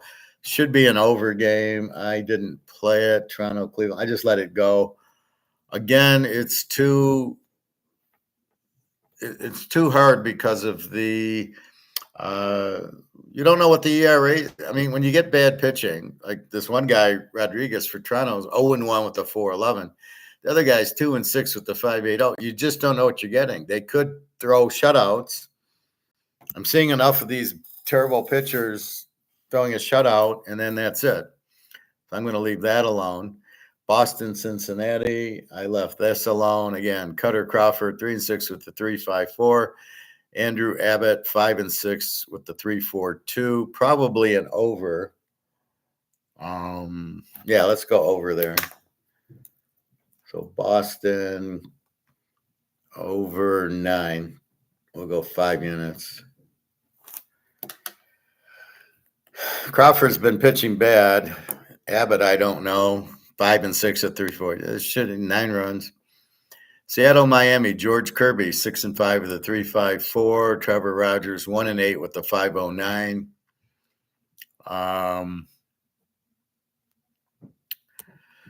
I really don't know. What did I didn't do anything with it. Again, it's a 3.5 pitcher against a 5.0 pitcher. And again, you don't know. You think, oh, we'll go over. Miami can't hit. So again, because it's one side's over, one side they can't hit. I'll just leave it alone. KC, Texas, Brady Singer, 4-4 with a 3.39. Nathan Eovaldi, 3-3 with a 3.15. Should be under. I'm not going to play it. And this is the problem. I played Singer. He had like a 2.5 ERA. Now he's had a few bad games. He's 3.39, and Evaldi, he's 3-3 with the 3.15. So these guys were better. Now they're not. So you don't know what you're getting. They're switching. So again, I ignored that one. Baltimore and Houston. Grayson Rodriguez 8-2 with a 3.2 against Jake Bloss. 0-0 with an 0-0-0. I went with Baltimore. I'll take Rodriguez 5 units. Washington and Colorado. I didn't play it. DJ Hertz 1-0 with the 3.77. Dakota Hudson 2-9 with the 4.89. Nothing there. Colorado, every game's 10-11, but Washington, I don't know if they hit or not. Too inconsistent. Minnesota, Oakland, I didn't play. Probably an over. Chris Paddock 5-3 with the 5.25. Joey Estes for Oakland 2-2 with the 5.97. Again, Oakland doesn't hit. Minnesota does. 2 pitchers with 5 ERAs. I don't know what to do with it. Milwaukee, San Diego. I didn't do anything here. I had Milwaukee yesterday, and they lost. Colin Ray 6-2 with the 3.29 against Dylan Cease 6-6. Now, a month ago, I would have been on the under in this game. Dylan Cease with his 2.0 ERA is now Dylan Cease with the 3.95 ERA. So San Diego's 167.5. I don't see Dylan Cease being that big of a favorite against Colin Ray. I kind of like Milwaukee here. Or under, but I would take Milwaukee, but I'm not going to bet it. And the Dodgers against the Angels, the all LA, who gives a shit. Patrick Sandoval, 2-8 with the 5.24 against Lance Knack. I took the Dodgers over 8.5, actually. Figuring they'll hit Sandoval and, I don't know. Landon Knack 1-1 with the 2.61. Let's see how many games. This might have been a pitching change because I don't think he was the pitcher from Tennessee. Yeah, he's pitched in 4 games. Gave up 2 runs, 1 run, and 1 run. I don't. So he's really got a 3 ERA. 6 divided by 4. No, he's got a 1.5 ERA. Yeah, I don't. But then he's pitches 3 and 4 innings, so I'm going to go over there.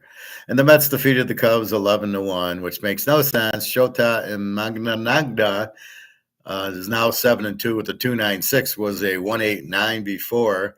Gave up like 8 runs in the first 2 innings. Jose Quintana 3-5 with a 4.58. So this is what I'm saying. Here's a pitcher with a 4.58. He one hits the Cubbies.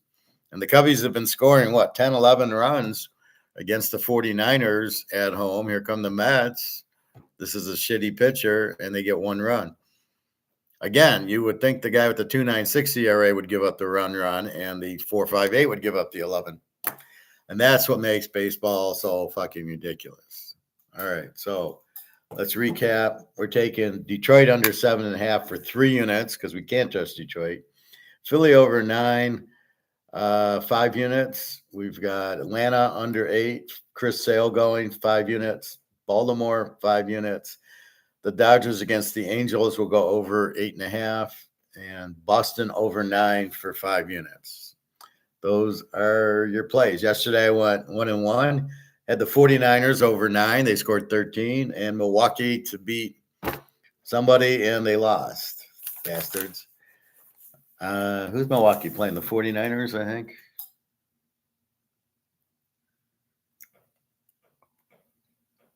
Milwaukee. They're playing San Diego. They're playing the Chargers. Dan Fouts must have got hot. All right. Let's look at college football to get an idea inside the Teaser King's mind. So here, LSU, USC. All right. We got the line, 6.5. We got the total, 66. The game's in Vegas, so we noted that it's not at USC, but a neutral site. And it's a dome, so it really won't have any effect.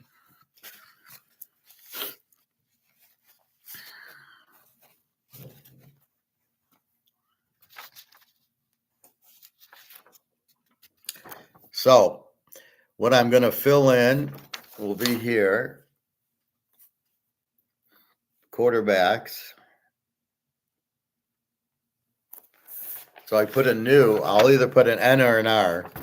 These are new quarterbacks. We know both quarterbacks got drafted, so they're new. Right? I don't care that the guy played in the bowl. He's new as a starter, and the LSU guys knew. We had Daniels. So I fill that in. Then what I'm going to fill in is going to be this kind of stuff.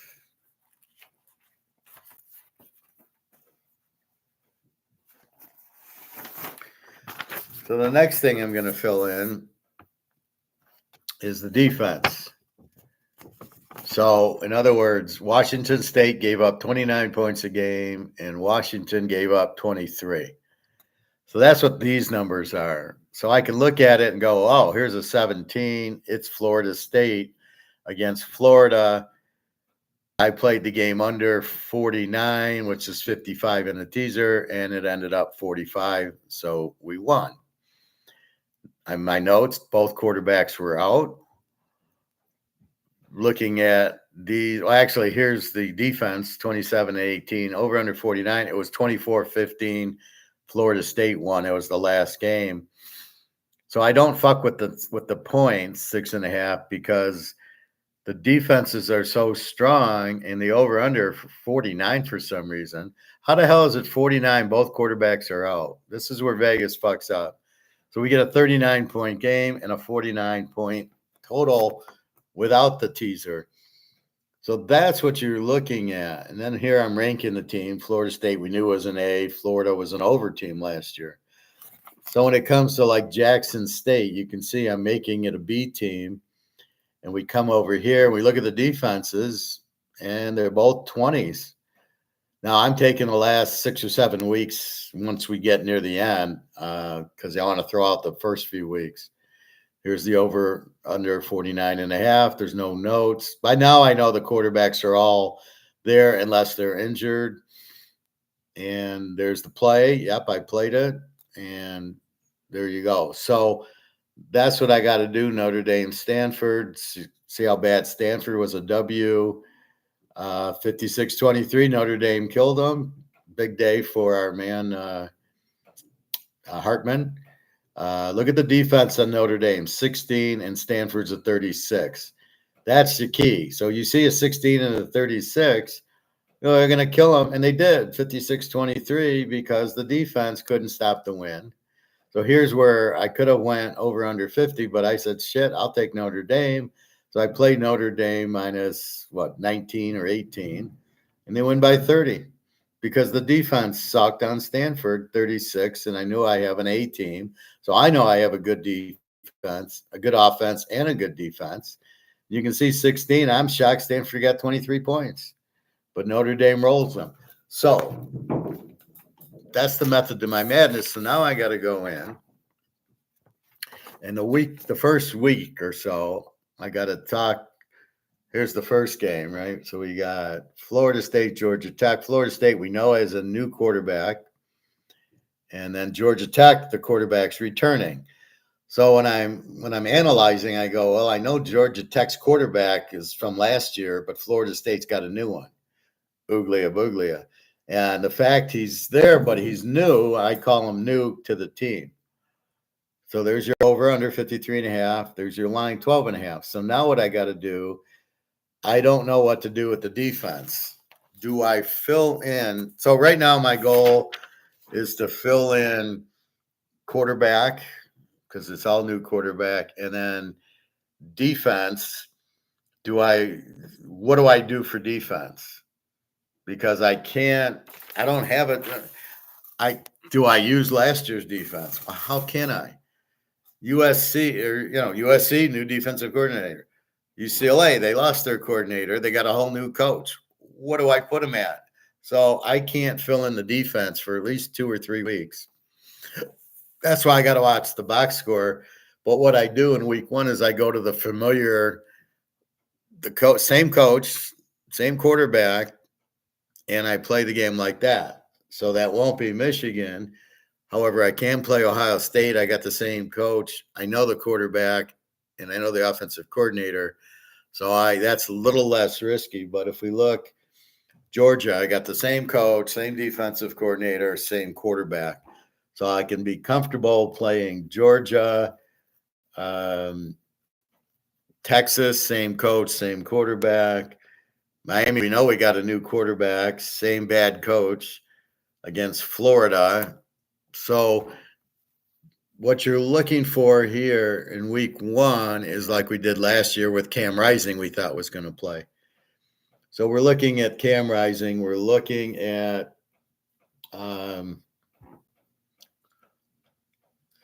we're looking at what's going on. So that we're looking for at Cam Rising. Alabama, we got Milrose. We got a new coach. We got a new defense. What do we do with them? Maybe it's Rice. Maybe they have the same coach and quarterback. So we're looking for returning quarterback, returning coach to try to get us something where they don't have to adjust. And in college now, it's very difficult with all the transferring.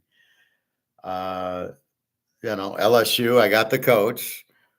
I got a kind of a new quarterback because we know Daniels, but in the bowl game, the guy played, and the guy had played a little before. USC, I got a whole new defensive coordinator and a whole new quarterback who did play in the bowl. So we have an idea. He threw for 6 touchdowns, but again, against a backup defense. Don't think LSU defense is the same as they played in the bowl game, whoever it was that they played. I pulled week 13 out.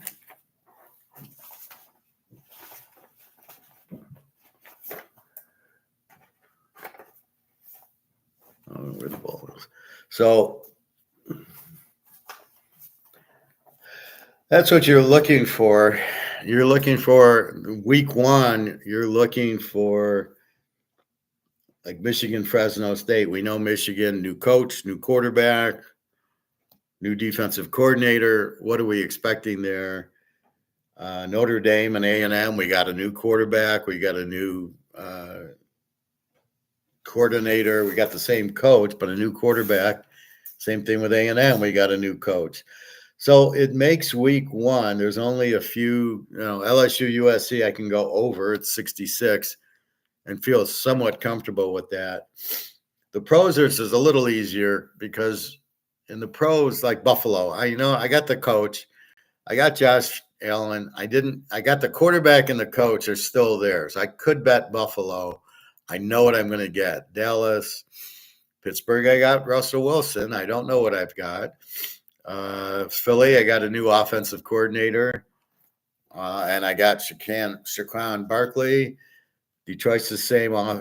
Detroit's the same. Green Bay's the same. The Bears, I got a new quarterback. Minnesota, a new quarterback, regardless who starts. So you go down to Frisco, okay. Kansas City, okay. So those I can feel comfortable betting because I know what I got. KC, I know what I got. I know what I got with the Niners and the Rams. Rams should be even better, even though they lost Aaron Donald. They had some really good defensive draft picks. And with Pukanuka and their receiver, the other guy who I can't remember, their other good receiver. So they got 2 good receivers and Stafford's healthy and good running and a pretty good defense. I think the Rams are kind of the sleeper. Like I told you in college, Houston is the sleeper because the coach moved on from Tulane, who was really good. Why do I keep drawing a blank on that guy? Anyway, I used to draw a blank on Nick Saban all the time. What's his name? I know him, but I can't. Like when I have to think of his name, I can't. Anyway, the Houston got the Tulane coach who was really good. It's funny how they don't stay at Tulane. They move on. And so you see Tulane have a good couple of years with the new coach, then he moves on. And you get blindsided if you don't pick up on that. You got to see the coach who was really good moved on to Houston. So now Houston's starting to play well. And then Tulane won't play as well, or you're not sure because of a new coach. The one that really did it was Urban Meyer. He was at Bowling Green, and they were scoring all over the place. Then he went to Utah. I think, didn't he go to Utah? He goes to Utah and they're in the national title game. They're undefeated. They're scoring 50 points a game. He knew a good offense. And then he went to Florida. So now you can't bet Utah anymore. And then you start betting Florida. Then he goes to Ohio State. You can bet them every week. So that's why it's very prudent to keep an eye on the coach. I'd say more in college than the pros, because the pros, they have no idea what they're doing. They have no idea. I mean, there's 7-8 coaches a year that get fired. You would never see that. In the 70s and the 80s, you might see one coach in 3 or 4 years get fired, but you would never see 8 coaches fired in a year. It's this, let's do it. Let's win this year. Well, you can't. Football is a very much team game. The offensive line has to get playing together. The quarterback and the receiver timings have to be there.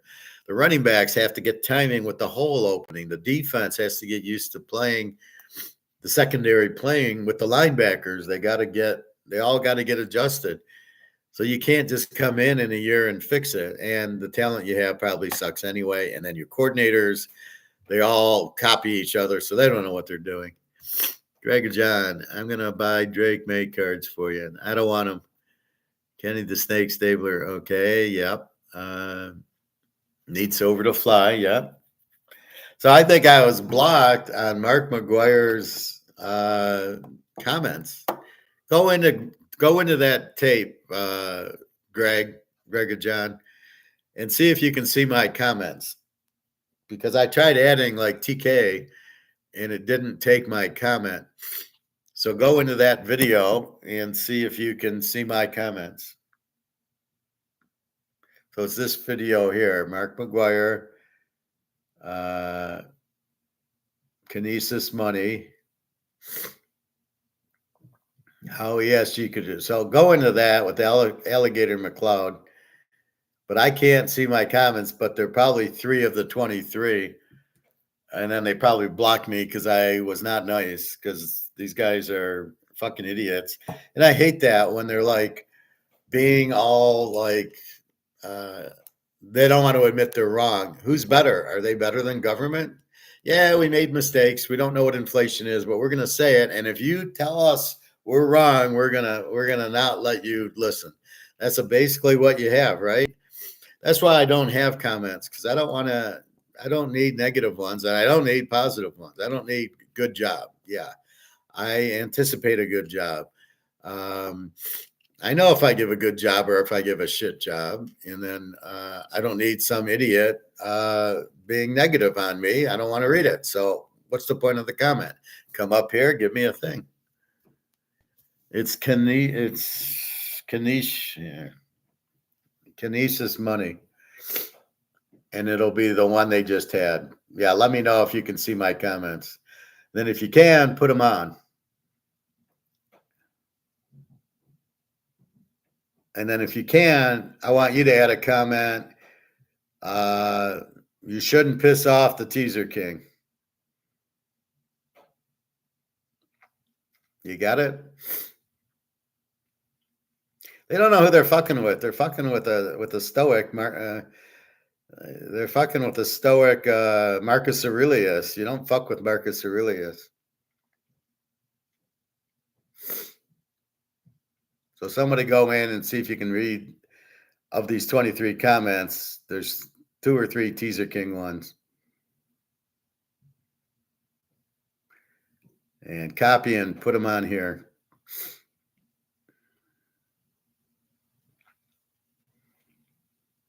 And then let's write some more comments on there. And you notice I didn't like the video. I just left it alone. Sometimes I like it, but I hate this guest. And I'm really getting pissed with the Alligator McLeod.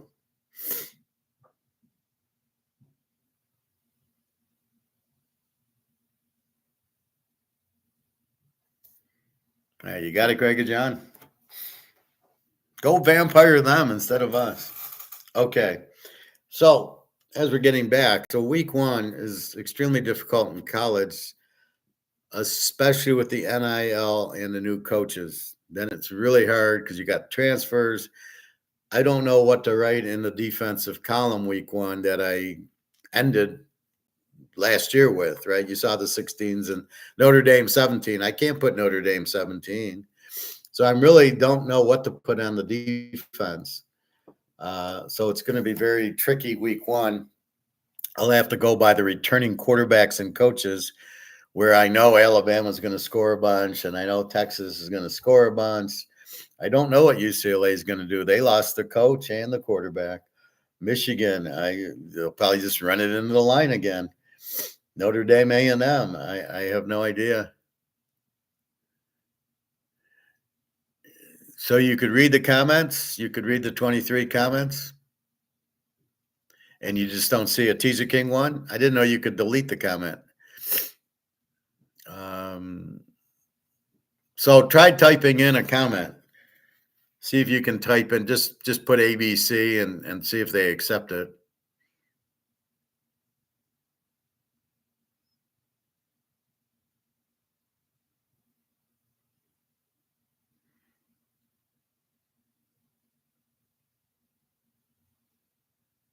And if they can, you should be able to put in a comment without being a subscriber.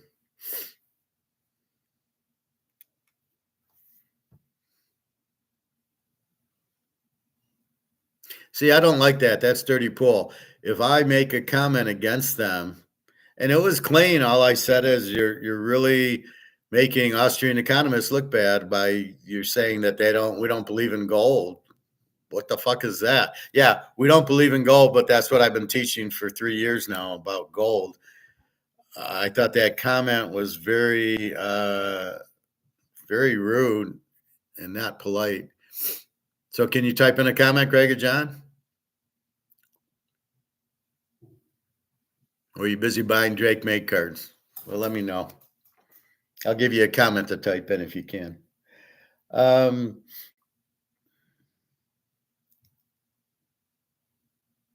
So I mean, like Georgia Clemson, and it took it. So you can now go into comments and see Greg and John ABC. Yes.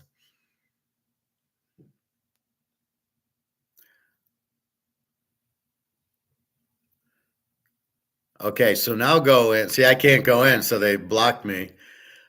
Go in now, and I'm going to tell you what to write. Say, why did you block the professor?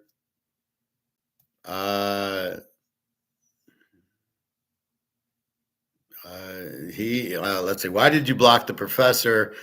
You were very insulting, and now that you blocked him, you're even more insulting. Something like that. No, let's do this. Why did you block the professor? You guys are bigger fascists than the Nazis. By somebody that disagrees with you, you block them. Why don't you do that?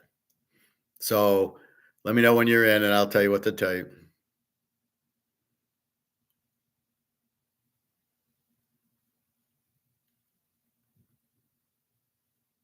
So why did you block? I just say, why did you block the Teaser King professor, or Professor Teaser King?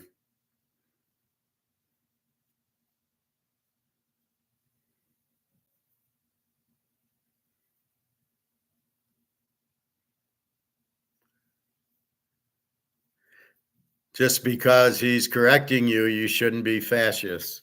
Why don't you say that? Let me know when you got it. But I can't read the comments. See, what a bunch of idiots. These guys, you disagree with them because they're wrong, right? They don't know what inflation is. All I was doing was correcting them. And about the gold standard. Where are you, Greg and John? You got it in?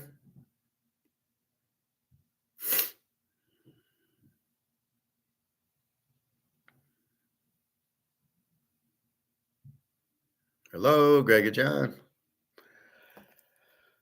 All right, so that's week 1. So if we look at the NFL game, let me know where you're at, Greg and John. So if we look at NFL, Baltimore, KC, we can bet. Green Bay, Philly, we should be able to bet, although Philly's got new coordinators. Buffalo, Arizona, Buffalo's the same. Chicago, Tennessee, we got new quarterback at Chicago, a new coordinator. Tennessee's a new coach, so it's a little bit tricky.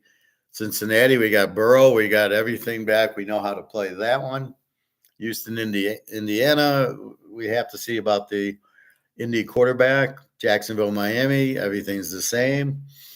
Carolina, New Orleans, everything's the same. Minnesota, the Giants, everything's the same. Well, no, they're both. Minnesota's got a new quarterback. The Giants need a new quarterback. Oakland, San Diego. Oakland with a new quarterback and coach. San Diego with a new coach. So we got to be careful with that. Denver, new quarterback. Seattle, new coach. Dallas, everything's the same. Cleveland, we don't know who their quarterback is, but everything's pretty much the same. Washington, everything's new. Tampa Bay, it's the same. The Rams, it's the same. Detroit's the same. The JETSs get Aaron Rodgers, and San Francisco is the same. So what you're looking for is consistency. We have it more in week one than anything. But if we look at college, we have to find like a Florida State if the quarterback came back. So we know the coach that Utah should be Cam Rising, but they don't play week one. They're playing Southern Utah, so there's no line on the game. Where'd you go, Greg John? Where'd you go, man?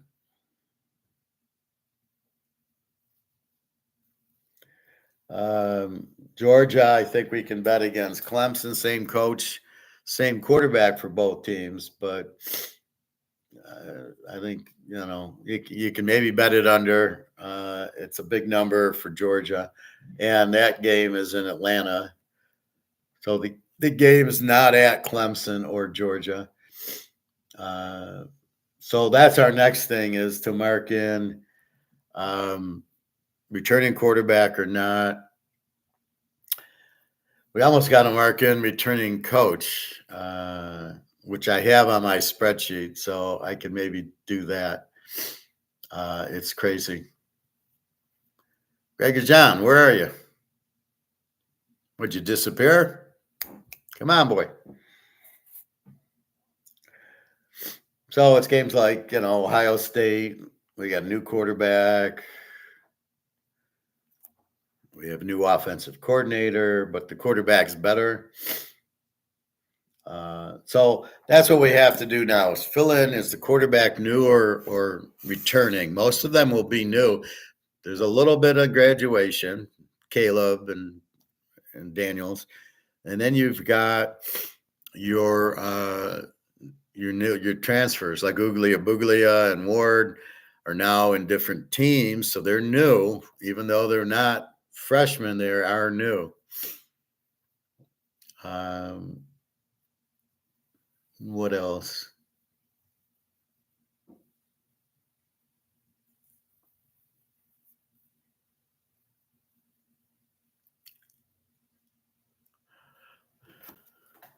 Greg John, is that you? Did you do it? Or do you need help putting in the comment?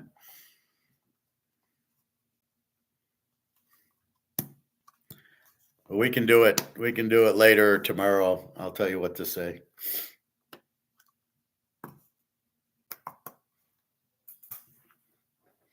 I can't believe these losers would block somebody.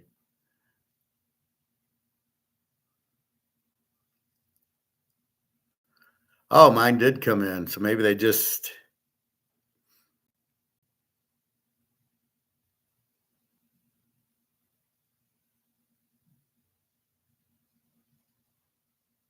Maybe my old ones are in here.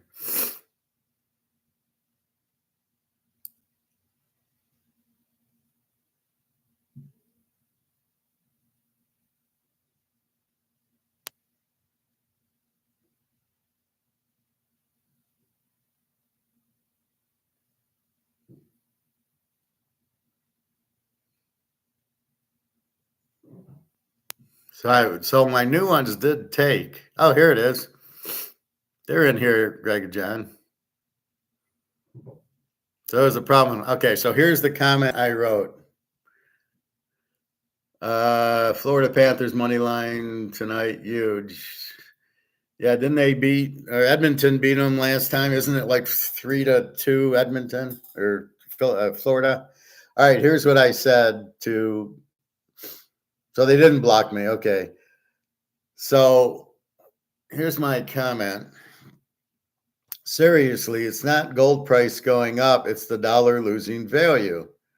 So I'm saying, like, seriously, that's the stupidest thing I've ever heard. The derivatives are moving the paper price of gold. There's no physical price.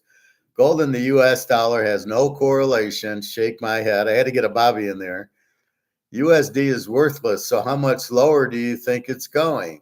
Stop playing with an Austrian economist. You will lose.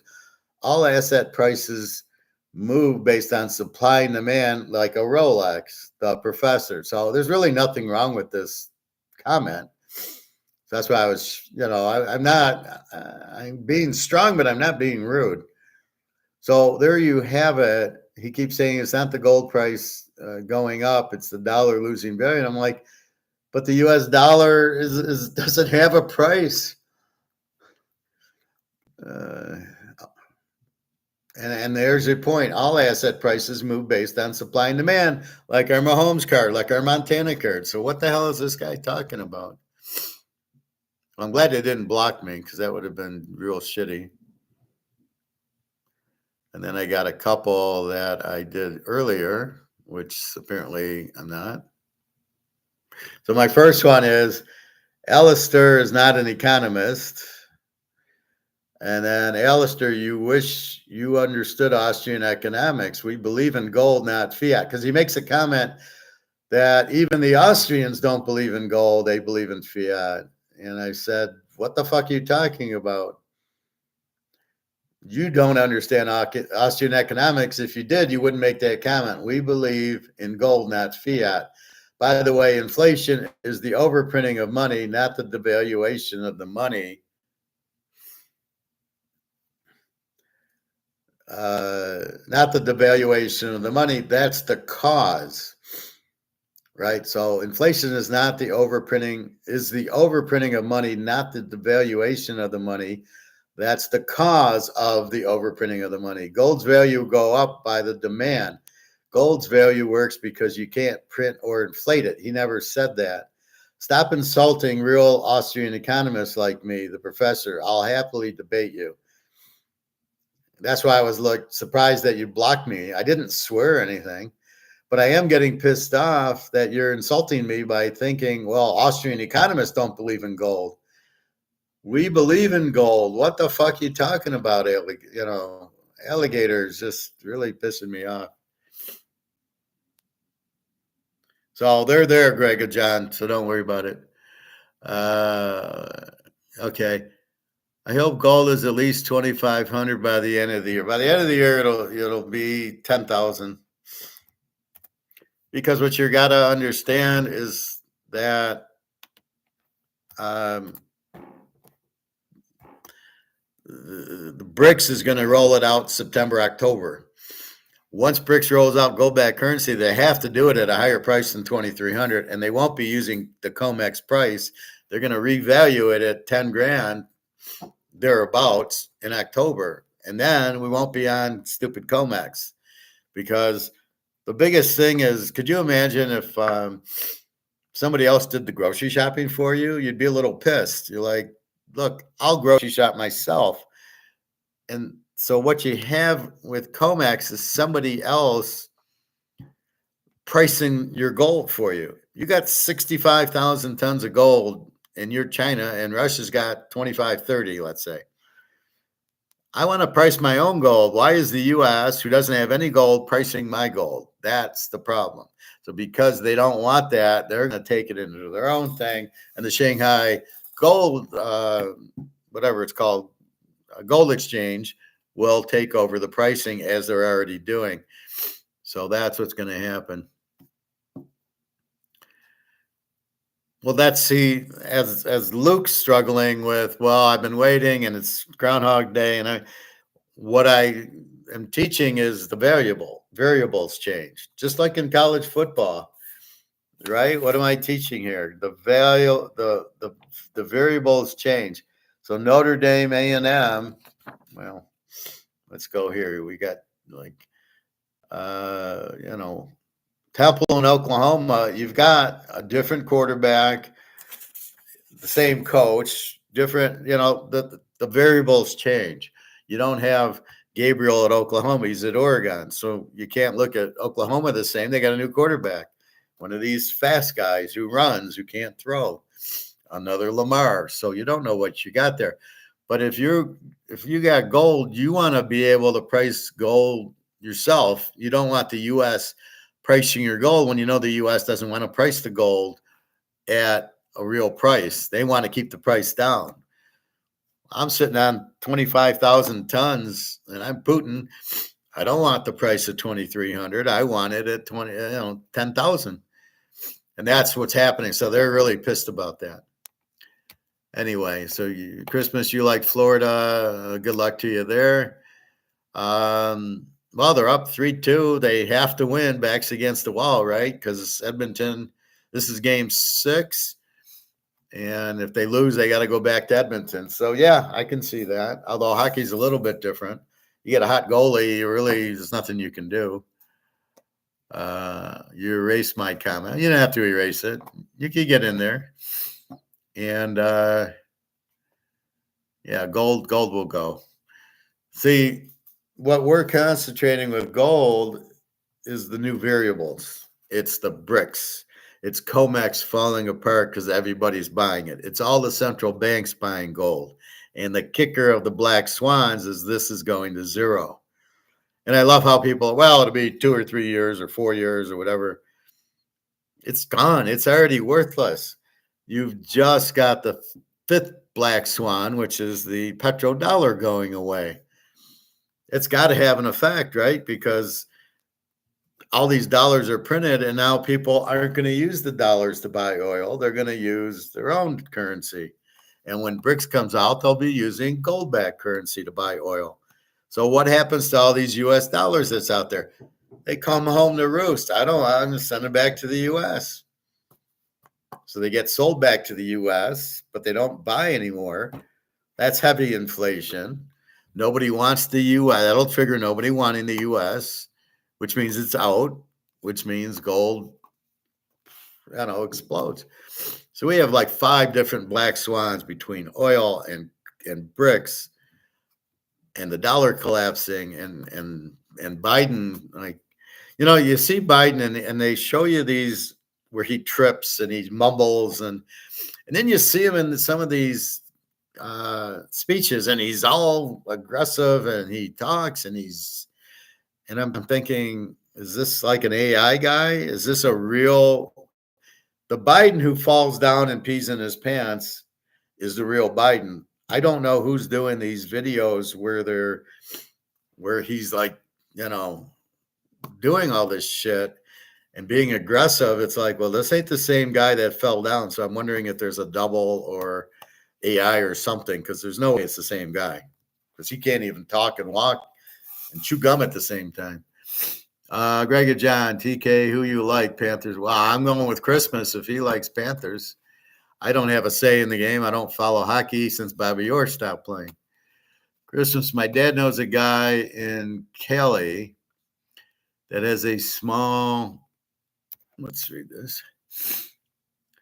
Has a guy in Kelly that has a small placer gold mine in Kelly that he was going to try to sell it this summer. It's probably best to wait till fall then if you think it will the moon. Well, I don't know. I mean, how many ounces does he have? The gold mine itself, he's already gotten the gold out of the ground. What has he done? How many ounces and what has he done with it? So, if I'm pulling this out of the ground, it's going in a case, and I'm just saying thank you, and I'm holding it. That's what I would do if it was a gold mine. I don't know that I'd sell it. You're getting the gold cheap, right? Because you got it out of the mine. I think I would take it whatever he's got now, is it ready to be minted? The raw gold, I think you got to do things with it to get it minted, but it depends. What are we talking about? How many ounces? How many tons? What would he get in it? See, I think he's better off just taking the gold and putting it in his swimming pool, and I wouldn't touch it. I would hold on to it. The last thing I would do now is sell my gold. They ask me when I go into the gold store, they ask me, we need eagles. We need 1 ounce eagles. And they know I have, and we'll give you 2,000 for it. This was a couple of months ago. And I said, add a zero to it. You give me 20,000 for my eagle and I'll sell it to you. Not two. Two's a bargain. And now it's up to 400 roughly. Christmas. Good questions. I will have to ask my dad the details. But yeah, I would probably hold on to the mine as well. I mean, feel free to have your dad email me, or we could talk with questions. I'd be happy to help them. But yeah, you got how many ounces? Is it ready? I mean, I'm sure it's not like this where they've already created the coin. But what are we talking about? And then what would they give it to him? And in Cali, you got all these taxes, and who the hell would live in Cali now anyway? With Gavin Newsom calling it, turning it into Soviet Russia. So that would be my question, is those things. But please, you can call me or email me. I'd be very happy to help him. Tell him my background so he can trust me, but no problem. Well, Gavin's a socialist, and there were some things that they said, Mark McGwire, about the finance people understand it, but the politicians won't let it happen. So even though you know what's happening, the politicians refuse to do anything about it because they want votes. I was watching something on the Roman Empire on Netflix, and as it was crumbling, they were giving away money for votes. That's why they had the Colosseum, the gladiators.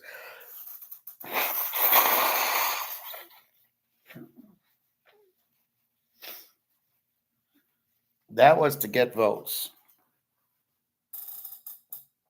And that's really the problem with politics. You do things for votes instead of doing the right thing for votes. I'm going to cut crime. Oh, I should get elected for that. I'm going to back the money by gold, and we'll all be better off. I should get elected for that without having to give up. Well, here I'm going to give you $1,000 so you vote for me. What do you want that vote?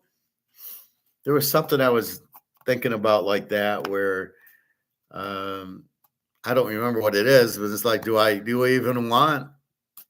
I think it's like a company. You apply and you put in your color, do you have this? Or am I a veteran? All these questions, and I'm almost thinking I don't even want to put them in, because if I happen to get hired because I'm one of these things, I don't even want to work there. So anyway, this is crazy. I've had 4 interviews with this company. The best way I put it is it's like Pepsi. It's like Diet Pepsi and regular Pepsi. I've interviewed with the guy who's in charge of both, and then I interviewed with the Diet Pepsi CEO and hiring manager. Now I'm interviewing with the Pepsi director and then the manager. Jesus Christ, are you kidding me? So my recruiter says, well, they're separate jobs. I go, I don't think they're separate jobs, because the interview I had with the Pepsi guy was that it's he gets what he wants first. He's like above, and then there's a couple of there's a Europe and US that roll up to him. So I'm in the roll up interviews now. It's not Coke or Pepsi, but that's the point. But yeah, I mean, put it this way: you want to get as much gold now as you can. because we know the price is going. We know BRICS is going to come out, right? It's a given. They're going to try to do it September. But look, Putin knows he wins the war with the gold-backed currency. It's all over because the U.S. currency dies, and he's left with the gold-backed currency wins. He who has the gold makes the rules. Now, China doesn't want to collapse the dollar, but I don't think it's political. I think it's just because they're business partners. If China goes on a gold standard, they won't be able to sell anything to the U.S. because our dollar is worthless. So he doesn't want to collapse the dollar, but it's because of the economy. It's got nothing to do with anything else. And Russia, since we're not dealing with the U.S., doesn't give a fuck about the dollar. They're dealing with Saudi Arabia and China, and they don't care about the dollar. So that's kind of where they're at with it. But yeah, I would see what he's going to get for it, but I would probably just hold the gold. Again, how many tons does he have? And just throw it in his swimming pool. I mean, sorry, I would never get rid of this now.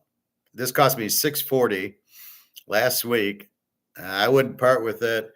So that's $2,400 gold, under $10,000 gold, $2,500.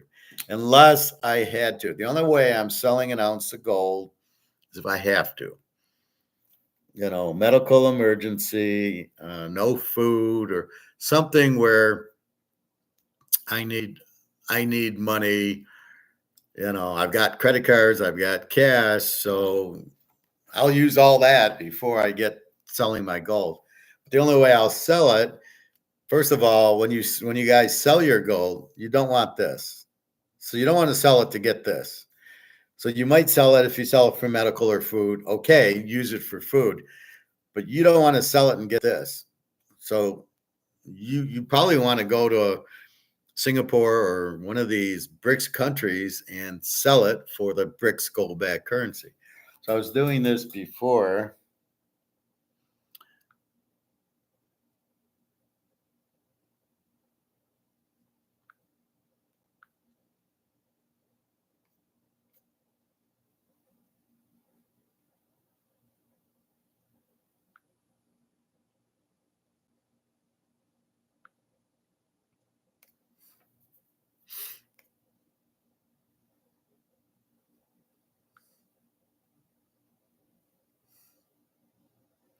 So this is what the Zimbabwe gold-backed dollar looks like. See, it's $1. Okay, that's what I would sell it for. So if I'm selling my gold, I want a gold-backed dollar. That's what I want to sell it for. Otherwise, there's no point. There's really no point in profit taking because you're not worried that the price of gold is going to go down. Once you got gold-backed currency, the price isn't, nobody's selling their gold. So you're all done at that point. You just hold it. Oh, okay, this is worth $10,000 now. Great. I'll hold it. It's like selling a Picasso or a Van Gogh. Why would you sell it? I mean, if you really needed the money, if you didn't need the money, you just hold it. Let the value go up.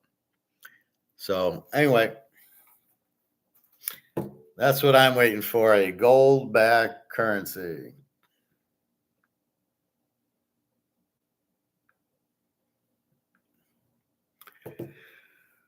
All right, let's see what gold's up to. Gold's having its problems today on a Friday. Well, I think it's done. I think it ends about 6 o'clock on Fridays. Gold is at 23.20, so not bad. It was, see, and then next week it'll go back to 23.60, and we bitch when it's sitting at 23.30. This is all fantasy. This is all paper.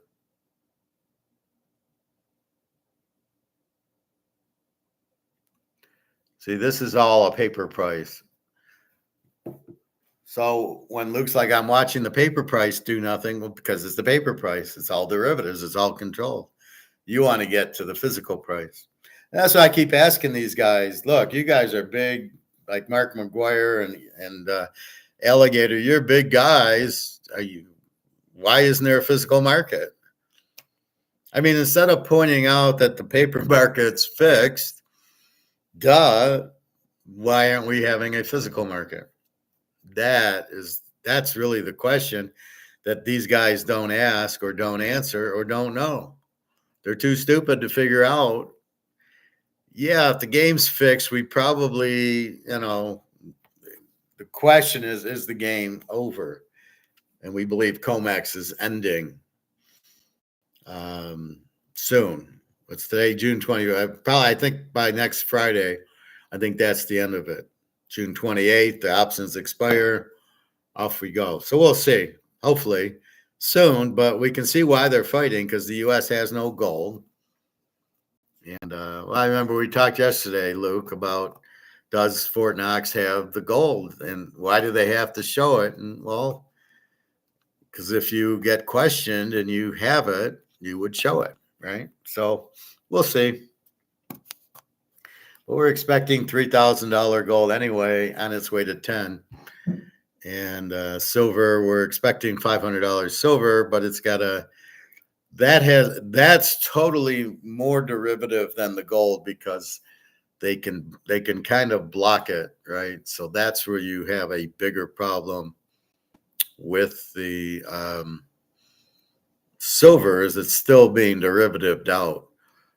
How they let this happen is just it's all corruption, and that's how they let Madoff happen, right? Same thing.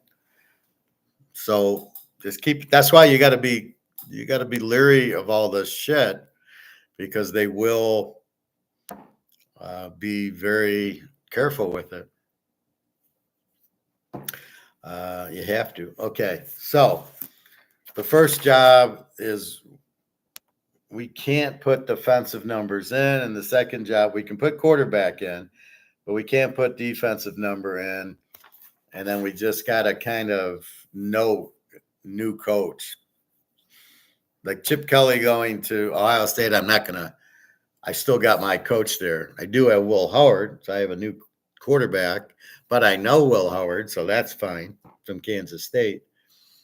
It's the new coach. You're not sure what you're getting. And then the new quarterback. Now, Buglia, we know he stinks, so we don't need him. Ward, we know has some moments, but he's not very good. And he's not going to be very good at Miami. I mean, if Tyler Van Dyke couldn't do anything in Miami, there's no way Ward's going to. Van Dyke's a much better quarterback. Anyway, so that's what we're trying to figure out the first couple of weeks is what changed. The defense, how's the quarterback? That's what you're looking for. So in Oklahoma against Temple, Oklahoma wins 52-0. I learned nothing. I don't learn anything about Oklahoma's defense because Temple sucks. And I really don't learn anything. Maybe their quarterback's okay. But I learned if Temple beats them 32-31, now we're betting Temple the rest of the year. That's what we're looking for. So we'll see how many points Temple scores. We'll see how was the quarterbacks. How many interceptions and touchdowns did they throw? So that's really what you're looking for in the box scores is to get conclusive variables that changed from last year. So Nevada, Troy, what do you do with it? We know how good they were last year, but I can't write the defense of Troy last year this year because of coaching changes and player movements. I really don't know, unfortunately. So that's why week one, we kind of relax. We don't shoot the load week one. We wait for week 4. I think about week 1 and week 2. See, week 1, you get, Wisconsin, Western Michigan. Week 2, Wisconsin might play, Notre Dame High School. And then week 3, they might play a good team. And so that's why it takes you a couple of weeks. Like Michigan last year, they didn't play anybody the whole year. Michigan's playing Ohio State. I have no idea who Michigan is because they hadn't played anybody. So you just really never got any type of bearing on them.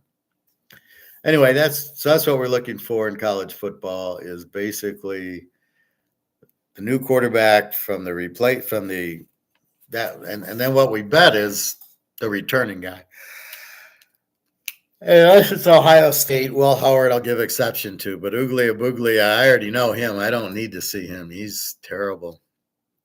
And the same thing with with Miami and Wisconsin. We know Tyler Van Dyke. So those quarterbacks are okay, except for we need to see how they'll fit in the system.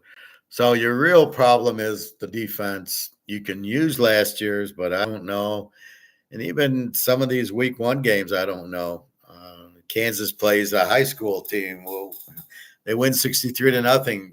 Did you learn anything? Is their defense going to shut out everybody? No. So you got to be very careful. And that's why we get stronger after we get more variables. So once we're like week 4, now I get Notre Dame and USC with the new coach and UCLA, Alabama. We already know Georgia, LSU. How's their new quarterback doing? Although I think he'll be fine. So by about week 4, we then hit it. So that's why early on I say just be careful. The pros are a little different. Not as much movement. Your Josh Allen's, your Lamar's, your Mahomes. We got Joe Burrow. We got Aaron Rodgers. We don't need any. We're fine right away. It's Caleb. We know probably will suck, and the Tennessee guy, and the Minnesota, and New England, and Washington. Though that's what you're kind of looking at. So you just avoid them the first couple of weeks. And then you get stronger. And then by week 7 or 8, we got everything nailed down. And that's why I might start off a little slow. I'm not really sure, and I'm not betting a lot. But then that second half of the year, I'm killing it because now I can see, I was betting Jacksonville. I won't do that anymore. You ever watch The Cowboy? I don't know. Is that the Dallas Cowboys or what is The Cowboy? You're going to need to be more specific, Greg and John. That was in a movie. What was I watching? Something, and the guy says, well, you got to be more. Oh, no, it was Die Hard 3, the second best Die Hard after Die Hard. And he says, oh, McClane's coming. And he's like, you got to be more. He says, he's coming. He said, who? Be more specific. He says, McClane's coming. So that's what you got to do. Tell me if it's McClane that's coming. Gold Cowboy. Is that a movie? I never heard of it. So, no answer. So, anyway, I'm glad they didn't block me. That would have been because you can see my comments were not really derogatory. They were mostly going, you don't know what you're talking about here, alligator. These are not,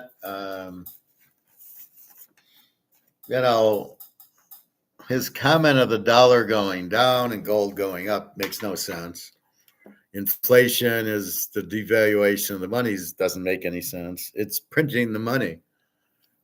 That's what the value is at. So you're missing the point. The point is you printed the money to death and then it has no value and then prices go up because it takes more dollars to buy the goods and service because you printed them to hell.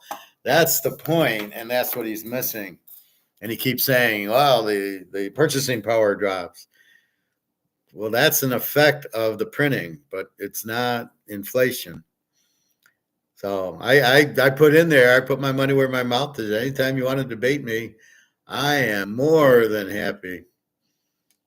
Now I'm doing my cousin Vinny. You will be more than impressed that she knows auto mechanics. I'm watching too many movies, I guess. But, I'd be more than happy to debate you, alligator, if you have the balls to debate a guy with a master's in Austrian economics after you keep knocking Austrian economics that we don't know what the fuck we're talking about. We are all gold and free market. So to say we're not gold or we're not free market, you're out of your fucking mind. It's very upsetting and very, very weak. I mean, because you're making a comment, but you're not. Come to me. Right? Anyway, the guy who talks about guy with the cowboy hat who talks about gold. Well, yeah, it's not the same as you ever watched the cowboy, the gold cowboy. See, I thought it was a movie, the gold cowboy. I very little. He doesn't know what he's talking about, so I don't pay attention to him. Although he does steal my Titanic line and a few others, but he doesn't know how to use it. It's pretty funny. But no, the only one I watch is Mark McGwire to find out about bricks and Egon to find out about what's going on with bricks and currency. But that's it. They're really, most of these guys are salesmen, like Peter Schiff. He sells gold. So, of course, he's going to talk. What I find is Andy Scheckman also just sells gold. These are salesmen. They just talk and talk and talk. And when you ask them a question, like what time is it, they can't give you a straight answer. So they don't just sit there and say, 2 + 2 is what? They don't just say 4, they round about and they talk about, well, let's look at the history of mathematics. And you're like, fuck, like, can't you just answer the question? And they won't answer. They don't know what the answer is. So Peter Schiff especially just rumbles on and doesn't say a word. Like, if you ever try to listen to the guy, like, what is inflation? You'll never get the answer. I try to be very direct, overprinting the money supply, inflating the money supply. How about that for an answer? Direct and to the point. And that's what he can't do. And that's what Andy Scheckman can't do. And Rick Root, I would never listen to. And Rickman and these other guys, the Cowboy, Lynette Zing, no. See, and the problem is since they talk they listen to these people, but they don't understand that they don't know. Because they say, well, gold's going to do this. Oh, my God, gold's going to do that because Joe Blow said so. Well, did they say why? See, that's what I try to encompass the whole concept. This is why. You printed too much, so the dollar's worthless, and the only out is gold. That's pretty simple to understand. I touch all bases. I don't walk around the whole thing and bring up other people's names and do this other shit. Today, I just bring up to show what Bricks is going to do or what Comex is doing. Mark McGwire, well, it's not going down anymore. And then it goes down $30 today. Mark, what the fuck are you talking about? There's not gonna be the derivative, and then here's the derivative. The only time the derivative will stop is when we go to a physical market and we get the dollar gone and the Comex blows up. Then we get no more derivatives. Well, what about the guy in the cowboy? Is there a question on that, Greg or John? The gold cowboy guy? I don't like him. I don't think he knows what he's talking about. He'll say key words, but he's also a salesman. See, most of these guys are stockbrokers. They don't know what the fuck they're talking about.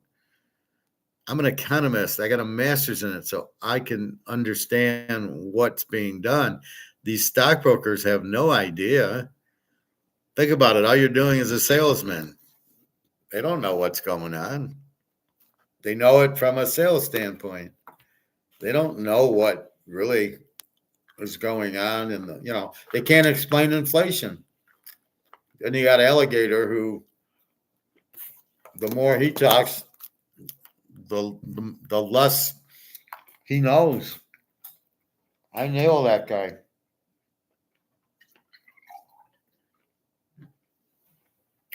Anyway, baseball. Detroit under 7.5, Philly over 9, Atlanta under 8, Baltimore, the Dodgers over 8.5, Boston over 9. Those are the plays today. Pretty much 5 units, nothing special. Chris Sale's going today. We won with Rangers Suarez the other day. That was on the 19th. Yesterday we hit the Niners over. We lost with Milwaukee. So what we get out of baseball is too much variables. Too many averages. right? So it's an average, it's earned run average against pitching average versus hitting average. And they're all over the place. You can't really predict it. When you get close, Chris Sale on the mound, you can bet him and you're going to win a lot of the time, but not all the time.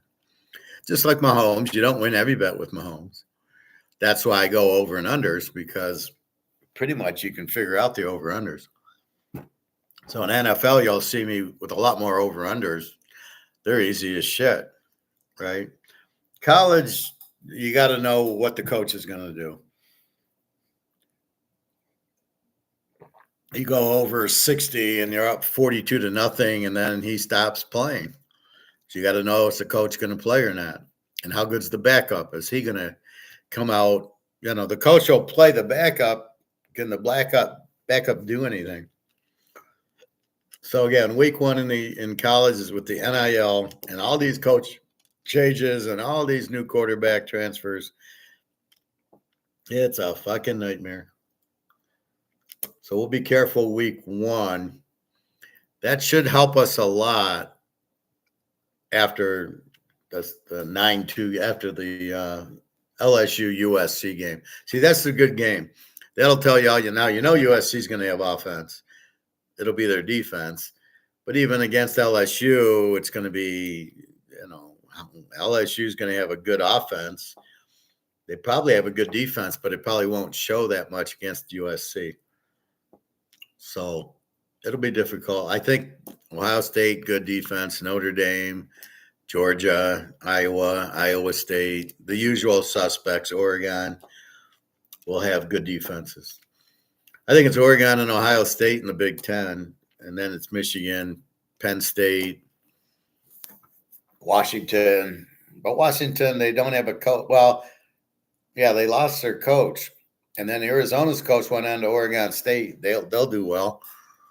And then Arizona, they have a good quarterback. So we have a feel of about half the teams. It's the other half. And the games we like is the Sun Belt net. So the Sun Belt, Conference USA, that's where we make our money. We find like App State, and we just pound them. And, you know, that's really what you're looking at. But again, we got to learn that because we can't see it now because of the new, of all the NIL and all the coaching movements. And I don't understand how much, like, there's 50 coaches moved in college. Like, how the hell are you supposed to predict that? And 7, 8 in the pros, but it's every year 7 and 8. Look at Arizona. They had the guy from Texas Tech, and then he stayed for 2 years, and they got somebody else, and he left after a year, and they got somebody else. Now they're on their like 5th new coach in 5 years. What do they expect? They don't have any talent. Kyler Murray's, you know, okay. He's not great because it's the system at Oklahoma / now USC. Then you makes the quarterback look better than they are. Look at Arizona. They drafted him because he won. Didn't he win the Heisman or something at Oklahoma? Is he really a number 1 draft pick? Kyler Murray? He runs around. He has throws a lot of picks, fumbles a lot. So he's not a number 1 draft pick. He's not a Tom Brady, and he's not a Manning, and he's not an Aaron Rodgers. That's what I mean by it. So it's it's going to be like Caleb, right? Is Caleb a number 1 pick? Absolutely not. But so the Bears are going to waste another 3 years. First on Mitch Trubisky, then on Fields, and now on Caleb, because they don't know what they're doing. I don't know what they're listening to, but they don't know what to look for. So again, they're taking a bad quarterback because he put up some points in a gimmick system that they think he's better than he is. Then everybody's saying, "Oh, look how good Caleb is," and you're like, "Sorry, let's all watch the Notre Dame game, see his 3 interceptions, his fumbles, and you know." All his incompletions, and then you tell me you like Caleb after watching that game. And, you know, you can tell you like him after the Colorado game, but not there. So anyway, that's what you have. I don't think anything else. So I'll come on like at 11 tomorrow. We'll talk baseball. I'll see if there's any more videos. Maybe Egan did one. But this one I watched like twice. And basically but even there, Alligator said one thing on bricks and Mark McGwire said another. Well, hopefully they'll have it by October. Mark's saying, oh, yeah, they'll definitely have it by October. Well, who do you believe? And I'm starting to not trust Alligator. I'm finding him to be not reliable. Mark McGwire, I'm still trying to figure out it's the end of comex, and yet it's not the end of comex. We still see the derivatives hitting. So I'm not really sure what to do with that. Anyway, I think that's about it. Anything else, guys?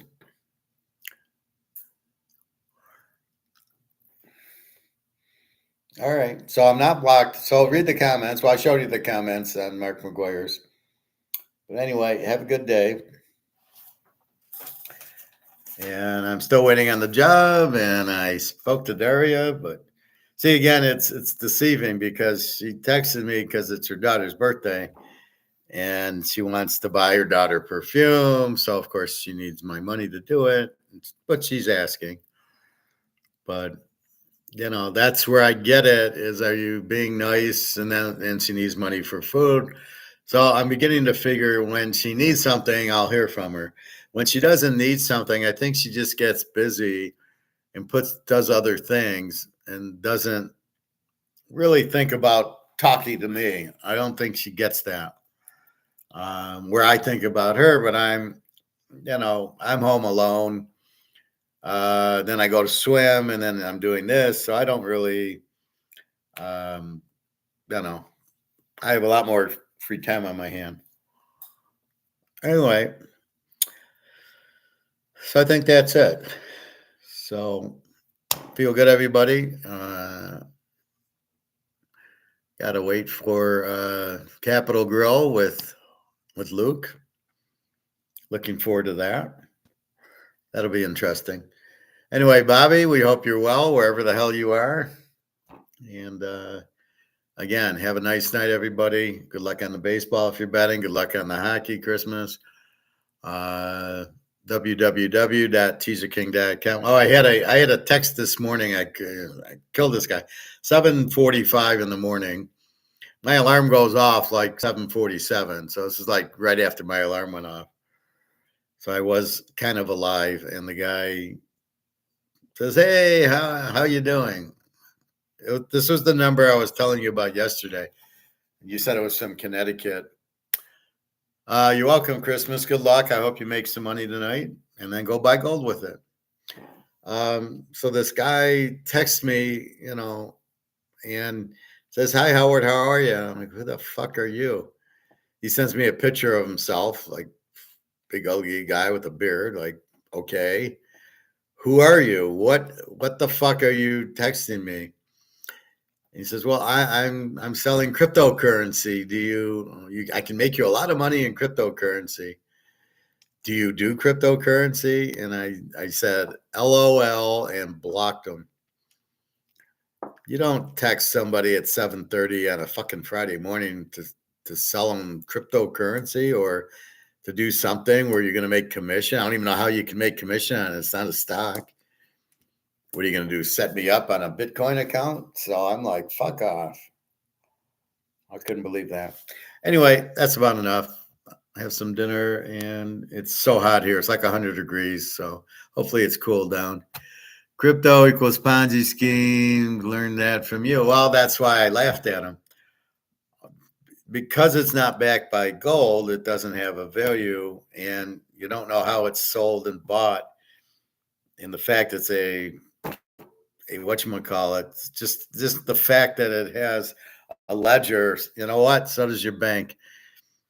You get your, I'm at Fifth Third. I can go to my checking account. I got a ledger there. It says I went to Costco and I went and got gas at Mobile and I got Chinese food. I got a whole ledger that says what I bought. I don't see they're making a big deal out of this blockchain. It's like, dudes, we got it.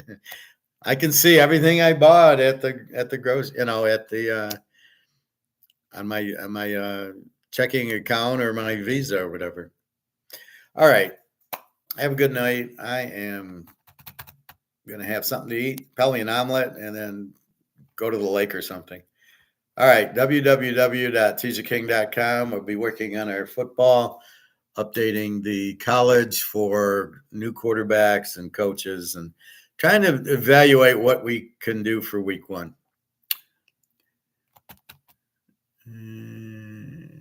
Thanks, Christmas. Have a nice day. We will see you soon. Take care. If you ever get a hold of me, just go to Teaser King and you can email me if you like. All right. Take care, everybody. Have a nice day.